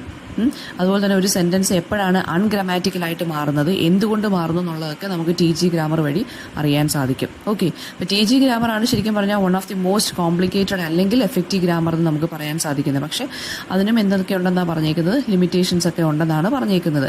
പിന്നെ ഈ TG ഗ്രാമറിനെ കുറിച്ച് പഠിക്കാൻ പുതിയ പുതിയ തിയറീസ് ഒക്കെ വന്നിട്ടുണ്ട്. അതായത് TG ഗ്രാമറിന് ശേഷം പുതിയ പുതിയ തിയറീസ് ഒക്കെ വന്നിട്ടുണ്ട്. അതായത് മൊണ്ടേഗ്യൂ ഗ്രാമർ എന്ന് പറയുന്നുണ്ട്, ഫിൽമോർസ് കേസ് ഗ്രാമർ ഉണ്ട്, സ്കെയിൽ ആൻഡ് കാറ്റഗറി ഗ്രാമർ ഉണ്ട്. ഇതൊക്കെയെന്ന് വെച്ചാൽ ലാംഗ്വേജിനെ കുറിച്ച് കൂടുതൽ ഇൻസൈറ്റുകൾ തരുന്ന പിന്നെ എന്താണ് ലാംഗ്വേജ് തിയറീസ് ആണ്, അല്ലെങ്കിൽ ഗ്രാമർ തിയറീസ് ആണ്. അപ്പോൾ നമ്മുടെ മൊഡ്യൂൾ 3 കഴിഞ്ഞു. അടുത്തതെന്ന് പറയുന്നത് ലിംഗ്വിസ്റ്റിക്സ് ഇൻ ഏൻഷ്യൻ ഇന്ത്യയാണ്. സോ അത് അടുത്ത ഓഡിയോക്കകത്ത് ഇട്ടേക്കാം. എന്തെങ്കിലും ഡൗട്ട് ഉണ്ടെങ്കിൽ ചോദിക്കാൻ മടിക്കരുത്. Okay, thank you.